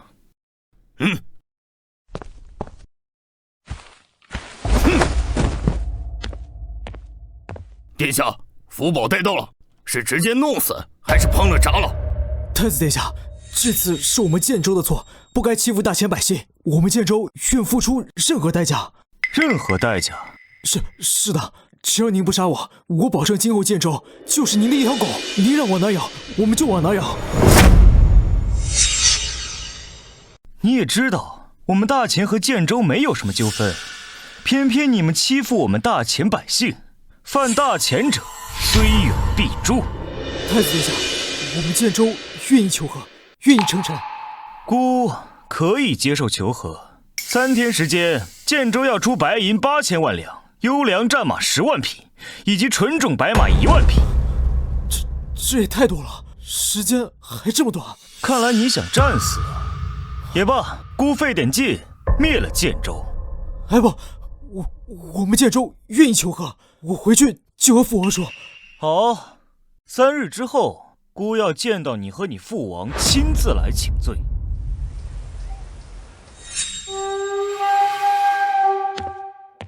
殿下，建州王带着福宝，还有1000建州骑兵到了，而且银子和战马也送到了。好，让他们进来。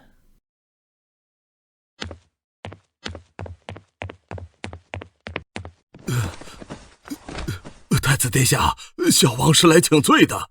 建州以后永远不找大前任何麻烦。建州王客气了，既然你们送来了银子和战马，孤就放过你们建州的百姓。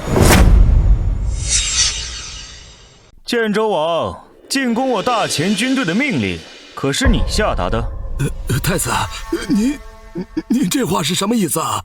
福宝啊，你亲自带兵与孤作战，好大的胆子！就知道这个疯子不会放过我们。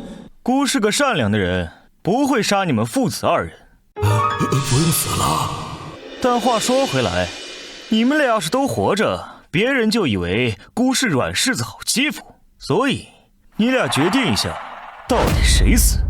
唐廷白这个疯子绝不会开玩笑，说一个人活，就只能有一个人活。父王，我们父子情深，今天儿子愿一命换一命。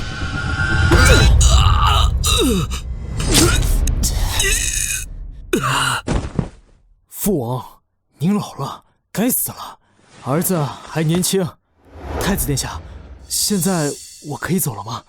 我保证，我永远是您的一条狗。真是父慈子孝啊！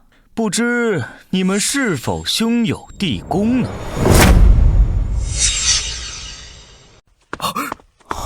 大哥，你竟然杀了父王！我要杀了你！都是你害的！孤忘了告诉你们，今天只能有一个建州人活着走出这里。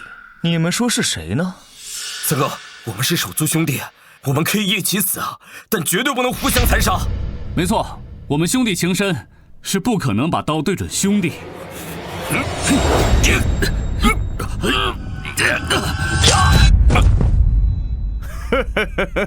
好一个兄弟情深呢！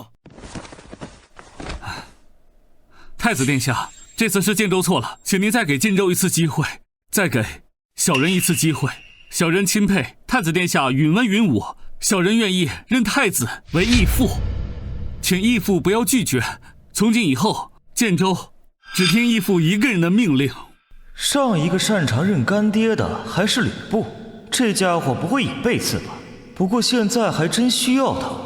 既然你提出来了，姑就认下你这个义子。福贵这名字不好，你改成唐嗣源吧。多谢太子殿下赐名，从今往后，福贵就叫唐嗣源了。好了，龟儿子，你回去吧，好好整合军队。3天后，姑要看到10万大军。我建州8期都快被你杀光了，怎么凑10万啊？只能找新军了。请义父放心，孩儿保证3天内凑齐10万大军。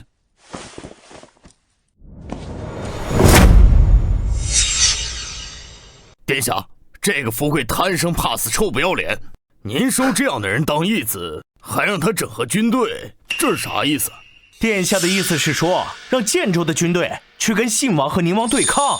好主意，咱们自己人死了，殿下该多心疼！哈哈哈哈！当然还要掌控建州，扩大自己的势力。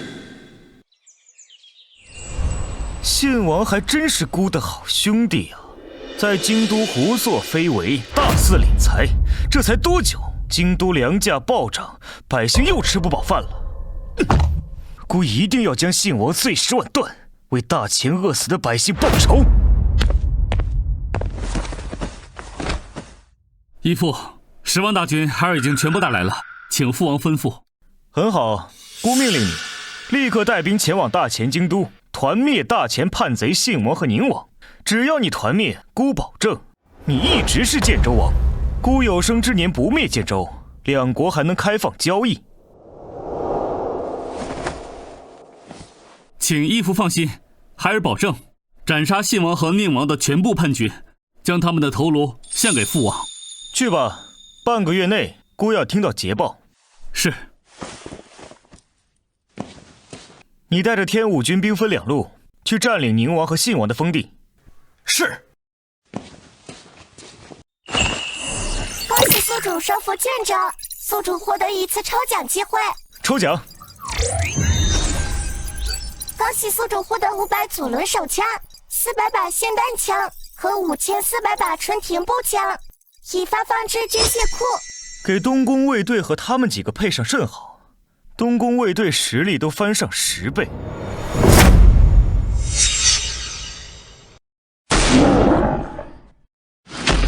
竟然打穿了野猪！这个叫左轮手枪，射速快，射程远，杀伤力强。殿下，这是啥呀？这个叫霰弹枪，一枪能打出10颗小钢珠，杀伤力惊人。哦，这能分我们点吗？这个就是给你们准备的，余下的先给东宫卫队，其余军队暂时不装备。但孤向你们保证，1年之内，军队里的每一个人都会装备上。给信王回封信，告诉他孤已经在回京都的路上，让他准备好被孤打得落花流水。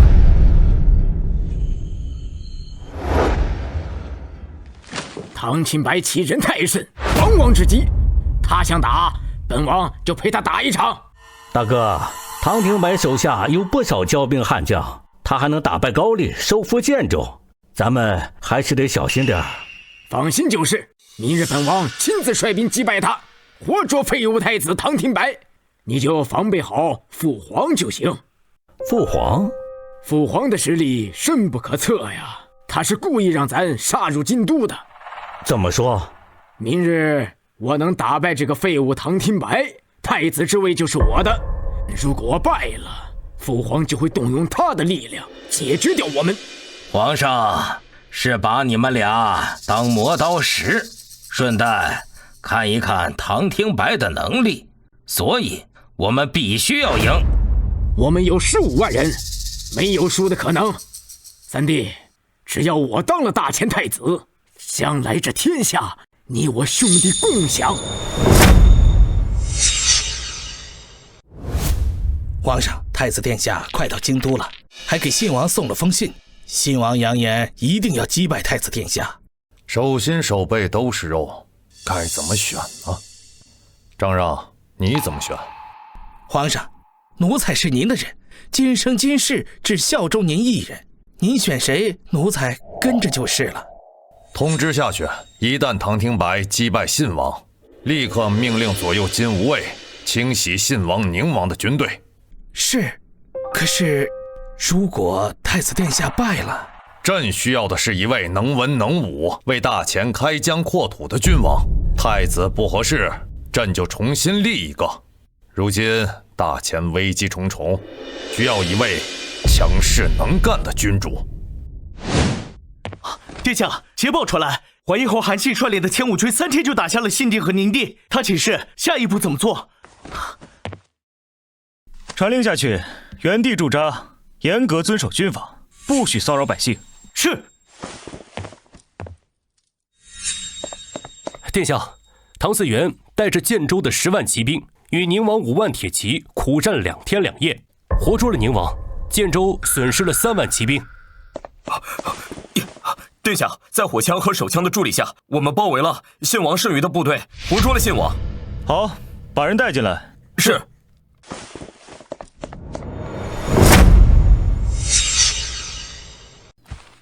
跪下！六弟，本王我败了，大哥认输。你能不能放过我手下的那些兄弟？否则，我就自杀。哼，大哥，你以为你还能活？你的手下自然是要下去陪你啊！你想逼死我，你就不怕史书上让你遗臭万年？大哥，明明是你要自杀的，姑就给你个自杀的理由，把他的人都处理了，让他下去陪兄弟。是。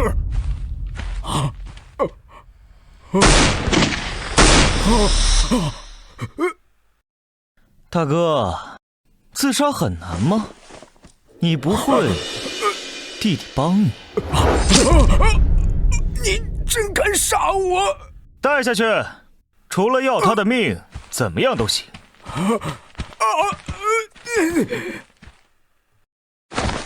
恭喜宿主平息叛乱，奖励宿主抽奖1次。恭喜宿主获得王者英雄郭嘉荀彧和孙膑。郭嘉荀彧以植入东宫伴读身份，孙膑植入身份齐德龙抛弃的谋士。如此甚好，回京就将人招至麾下。太子殿下，城里还有不少信王军队，接下来怎么办？放心吧，父皇一定会为我们解决问题。到时候我们只需要等人来接。太子殿下，城内的叛军已全部被杀，皇上命令奴才带着所有皇子接您回家。臣等请太子殿下回家。六哥，你好厉害！六弟，我们这几位哥哥要向你学习啊！太子殿下，您平安回来了，我们的主心骨回来了。太子殿下，您离开后，信王就不顾我们死活，粮价暴涨，饿死了好多百姓。求太子殿下为我等做主，求太子殿下让我等活下去吧。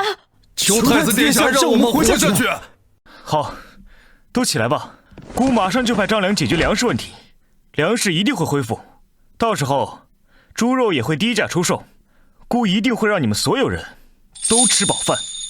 多谢太子殿下，太子殿下万福金安。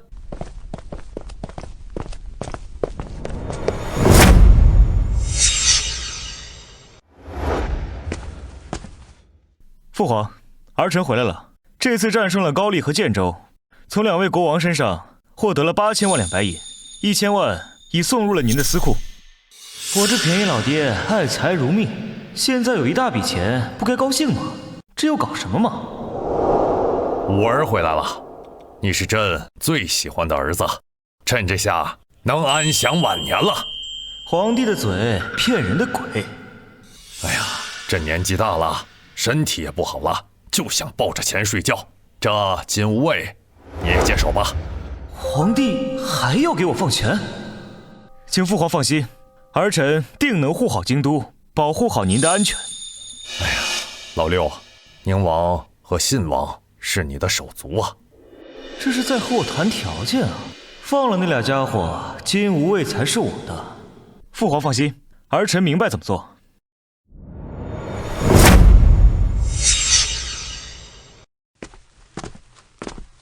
殿下，郭嘉荀彧到了。臣郭嘉，陈荀彧拜见太子殿下。平身吧，孤知道2位先生都是大才，孤叫你们前来是要委以重任。郭嘉，孤想让你去建州担任国相，协助建州新王唐嗣元。臣多谢殿下信任，臣保证彻底掌握建州，让建州成为殿下的强劲助力。荀彧，你去高丽担任国相，协助高丽女王治理高丽，可好？请殿下放心，臣绝对不会辜负您的期望。行，你们去吧。这2年好好治理建州和高丽，有了政绩，以后回来就能担任6部尚书。多谢太子殿下信任。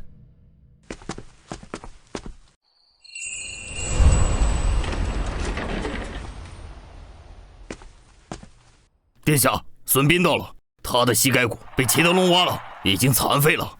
闭嘴！孙膑，投靠孤的门下如何？投靠？我现在从身到心已然是个废人，我现在心中只有仇恨，只想报仇。孤知道你得罪了齐德龙，才被折磨至此。你入孤的门下，孤给你报仇，如何？太子殿下，你莫不是在开玩笑？齐德龙乃文官之首，背后有陇右齐家和众多儒生，您对付他起来也没那么容易啊。你也知道，孤与齐德龙不对付已久，而天下终究是孤的天下，齐德龙只是孤功名录上的一道墓碑而已。太子殿下，只要您能杀了齐德龙，我此生此世为您效力。好，先好好休息，明天一早大朝会，孤会宣布任命。丞相，唐廷白那个杀神回来了，我之前打开了城门，明日大朝会，他一定会兴师问罪的，下官难逃一死，求丞相救命啊！成王败寇，输了你就认了，本相救不了你。齐德龙，你什么意思？你别忘了，这一切都是你暗中指使，你才是最大的反贼。曹尚书，你冷静点，总要有人来平息唐廷白那个疯子的怒火吧。你一个人死，好过一群人死吧。你放心，本相一定会尽力保全你的家人和家庭。你的妻儿都已经安全离开大前了。我必死无疑，非死不可。这有一瓶见血封喉的毒药，回家之后吃了它，也能走得轻松些。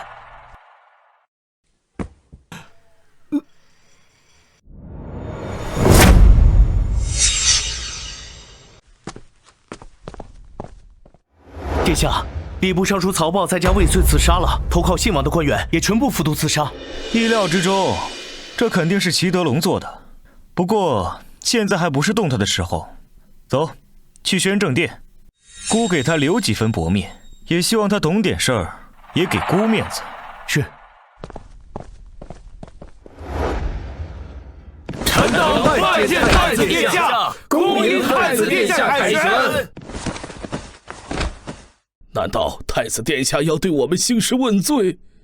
各位，逆贼信王宁王以下犯上，祸害大前百姓，致使民不聊生。你们说应该如何处置这两人以及他们手下的心腹啊？丞相，你说说吧。老臣以为应将这两人千刀万剐，以警告天下人造反的下场。把人带上来吧。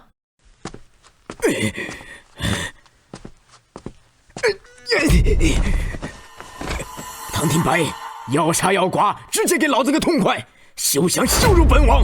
哎呀，大哥，你误会了。你虽该死，孤却不杀你，只是死罪可免，活罪难逃。让百官轮流抽你3个时辰，警醒一下。丞相，由你开始。抽吧。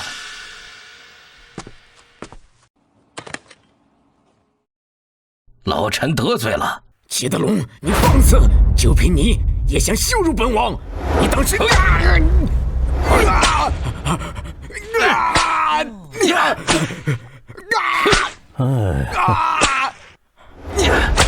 带下去，送进天牢，3日后流放岭南。宣旨：二王作乱，青龙军军团长白起、修罗卫指挥使李元芳等诸将文武兼备，功不可没。白起封其忠勇伯，赐良田3000亩；李元芳、程咬金、姜子牙、韩信等赐良田500亩。另外，册封高丽长公主李知恩为高丽女王，建州王子唐思源为建州王，钦此。谢太子。吏部尚书曹豹已经畏罪自杀了，吏部不能缺人啊！你们觉得谁合适啊？太子殿下，吏部尚书位置重要，还是太子殿下决定就好。就你了，你从工部尚书迁为吏部尚书，工部尚书由鲁班担任，退朝。反正你们也只是给孤的人占着位置。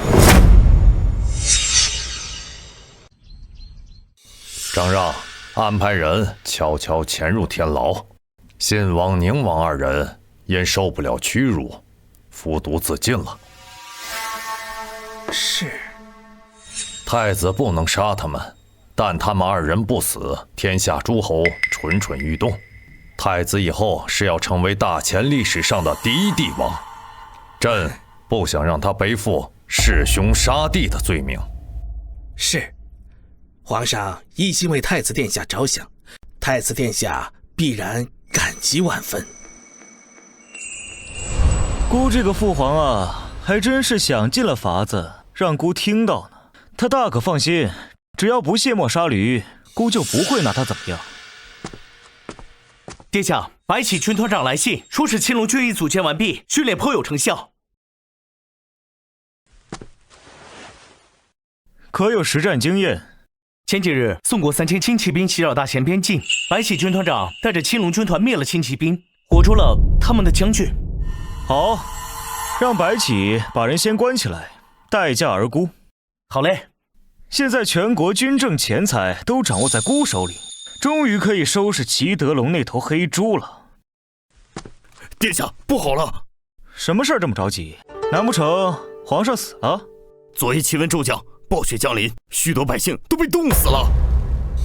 姜子牙，立刻带人在每条街道开设粥棚，保证1日3餐，免费给那些百姓。是。你现在带着工部的人，立刻在空地搭建临时帐篷。是。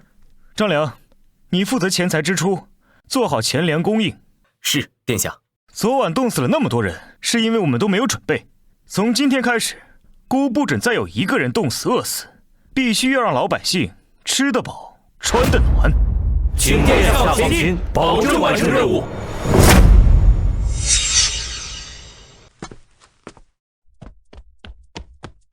殿下，前面粥棚有人闹事儿，怎么回事？齐德龙的儿子齐白在粥棚捣乱，非要和灾民抢粥。走，去看看。凭什么不给我吃啊？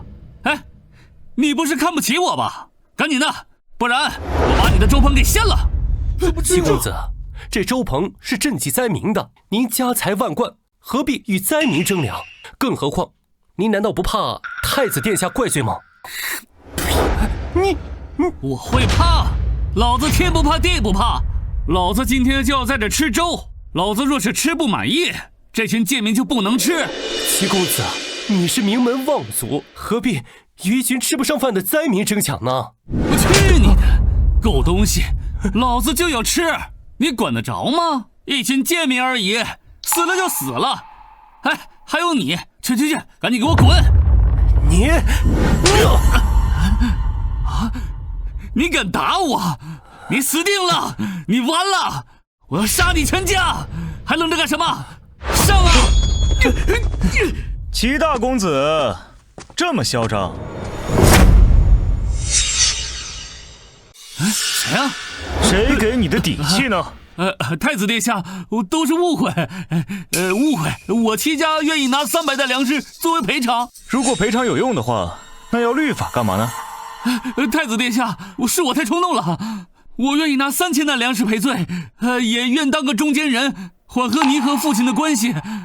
不用了，因为你们齐家没有存在的必要了。老程，这孙子浪费粮食，剁吧，喂猪喂狗。太子殿下，我爹是文官之首，你不能这样对我。多谢殿下为百姓做主。多谢殿下为百姓做主。恭喜宿主救助大前百姓，奖励宿主王者英雄妲己，以职务身份大前京都倾国楼楼主。妲己？这样的话，得和老程一起去看看。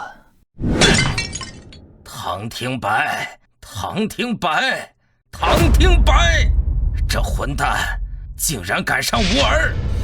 少爷，这事咱不能这么算了，要不然唐廷白觉得你好欺负，其他的史家还以为你认怂呢。没错，必须要给这个唐廷白一个教训。既然搞不了唐廷白，那就搞那个程咬金。你去办。是。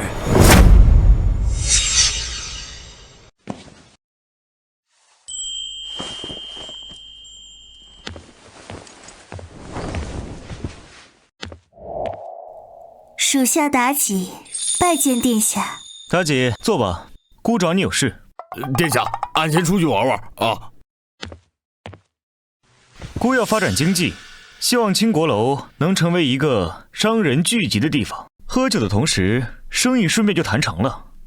倾国楼是殿下的，奴家只听殿下的，一切都为殿下服务。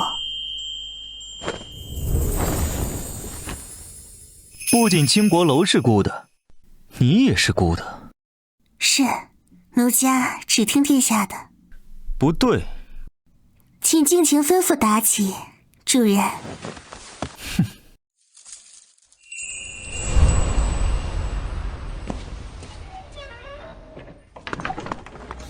殿下，老程出事了。怎么回事？齐德龙把老程绑在了囚车上游街示众，据说是老程酒后羞辱了一个中年妇女，还将其一家6口给杀害了。这一幕刚好被齐德龙撞见，所以就被抓了。现在什么情况？齐德龙在皇城门口召集了文武百官以及京都百姓，要太子殿下为那个被程咬金侮辱的妇女做主。齐德龙看来真是活够了。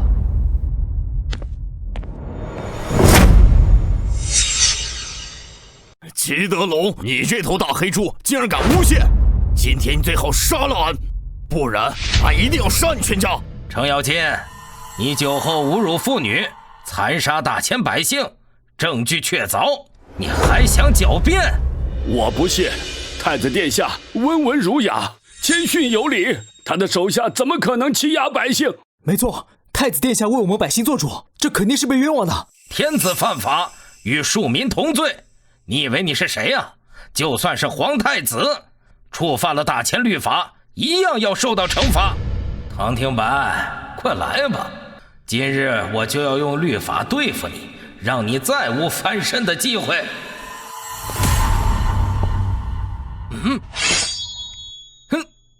太子殿下，您的属下犯了错，您可不能包庇。别胡说，殿下是最在乎我们百姓，肯定会处理好这件事的。太子殿下治军严整，肯定是被奸臣陷害。一定是被陷害的。你想干什么？程咬金侮辱妇女，杀人全家，如此人渣败类，你要放了他吗？太子殿下，俺没做过，请殿下为俺做主。齐相，你这是诬陷，姑要带人离开，你要拦着吗？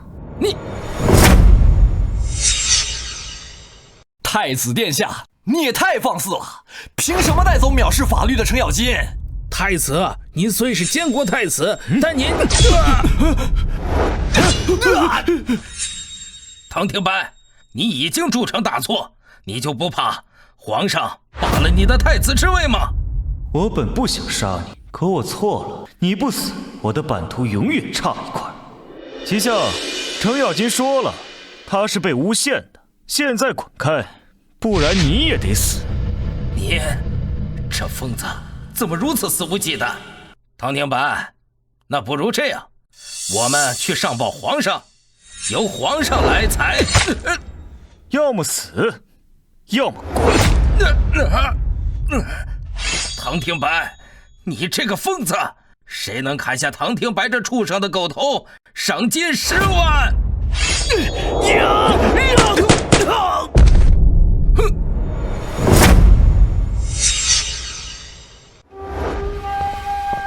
有事去找太子。太子殿下刺杀了几个文官，丞相大怒，命令手下死士刺杀太子殿下。齐德龙，今日敢刺杀太子，明日就要刺杀朕。可他还不能死，齐家还有用。走，去阻止他们自相残杀。太子殿下，不如这样，我们过去的事儿一笔勾销，从此以后，我们2人联手，大钱一定会蒸蒸日上的。所以你想怎么死？我身后有一个齐家，你杀了我，大钱必乱。看来你选枪，孤成全你。太子殿下住手！皇上来了！老六，把武器放下，他可是大钱的丞相。父皇，齐德龙诬陷我的属下，一次一次对我痛下死手，这些你都不知道。今日放了他，必成心腹大患，他今日必须死。太子，朕才是大钱的皇帝，你没有权利杀朕的丞相。这个太子，你是不是不想当了？皇上，太子之位你拿不走，别人也抢不走。至于你的位置，早晚也是孤的。你，来人啊！皇上累了，送他回去休息吧。逆子，你想造反吗？好啊，好啊，朕的好太子，你有本事杀了朕！哼！皇上，皇上！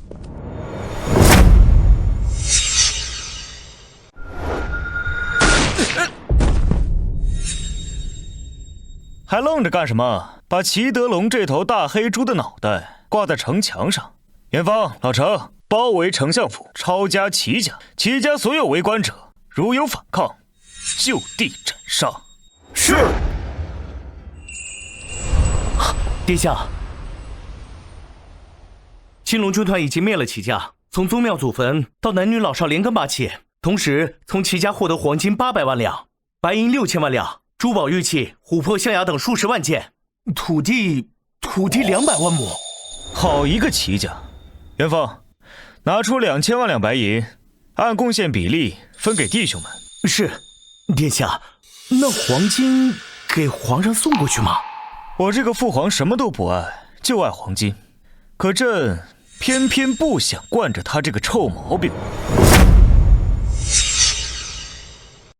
听说太子抄齐家，收获颇丰啊。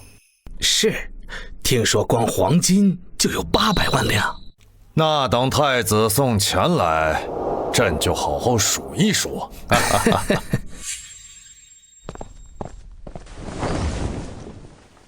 逆子，你来找朕干嘛？父皇，儿臣听说你看上了齐家的财产。是啊，按照惯例，抄得家产得分朕一半。父皇，钱财分你可以，但这是最后一次，这一次直接买断皇位。什么意思？父皇，你老了，在这位上坐太久了，该换人了。逆子，你是现在就要朕的皇位吗？是啊，父皇，你该退位了，给你钱财是最温和的方式了。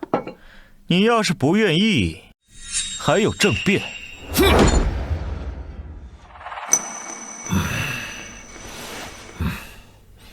！2亿两银子，最多8000万，儿臣还要征战天下，发展国家。成交。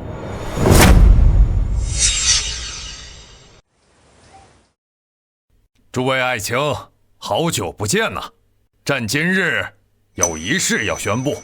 朕登基多年，一事无成，大钱能有今天，全靠太子和各位爱卿鼎力支持。太子允文允武，能力出众，朕心甚安，所以朕决定今日将皇位禅让给太子。你们觉得如何？皇上治理大钱多年，劳苦功高，现在禅位于太子，也是民心所向。皇上圣明。太子仁德，皇上圣明。太子呀，文武百官都支持你成为大钱新帝，你意下如何啊？父皇，儿臣不愿。逆子，怎么不按剧本来啊？父皇，儿臣还有些事情需要处理，先行告退了。啊，皇上，您真的愿意禅位于太子？这是自然。既然如此，为了大钱，为了百姓，皇上不如带着文武百官前往太子东宫，请太子登基。诸位爱卿，跟朕走。太子啊，为大前计，为万民计，朕愿传位给你。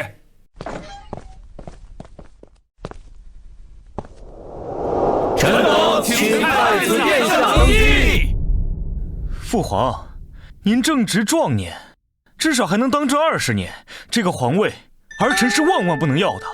太子，民心所向，众望所归，今日你必须成为大前新帝。臣等拜见皇上，吾皇万岁万岁万万岁！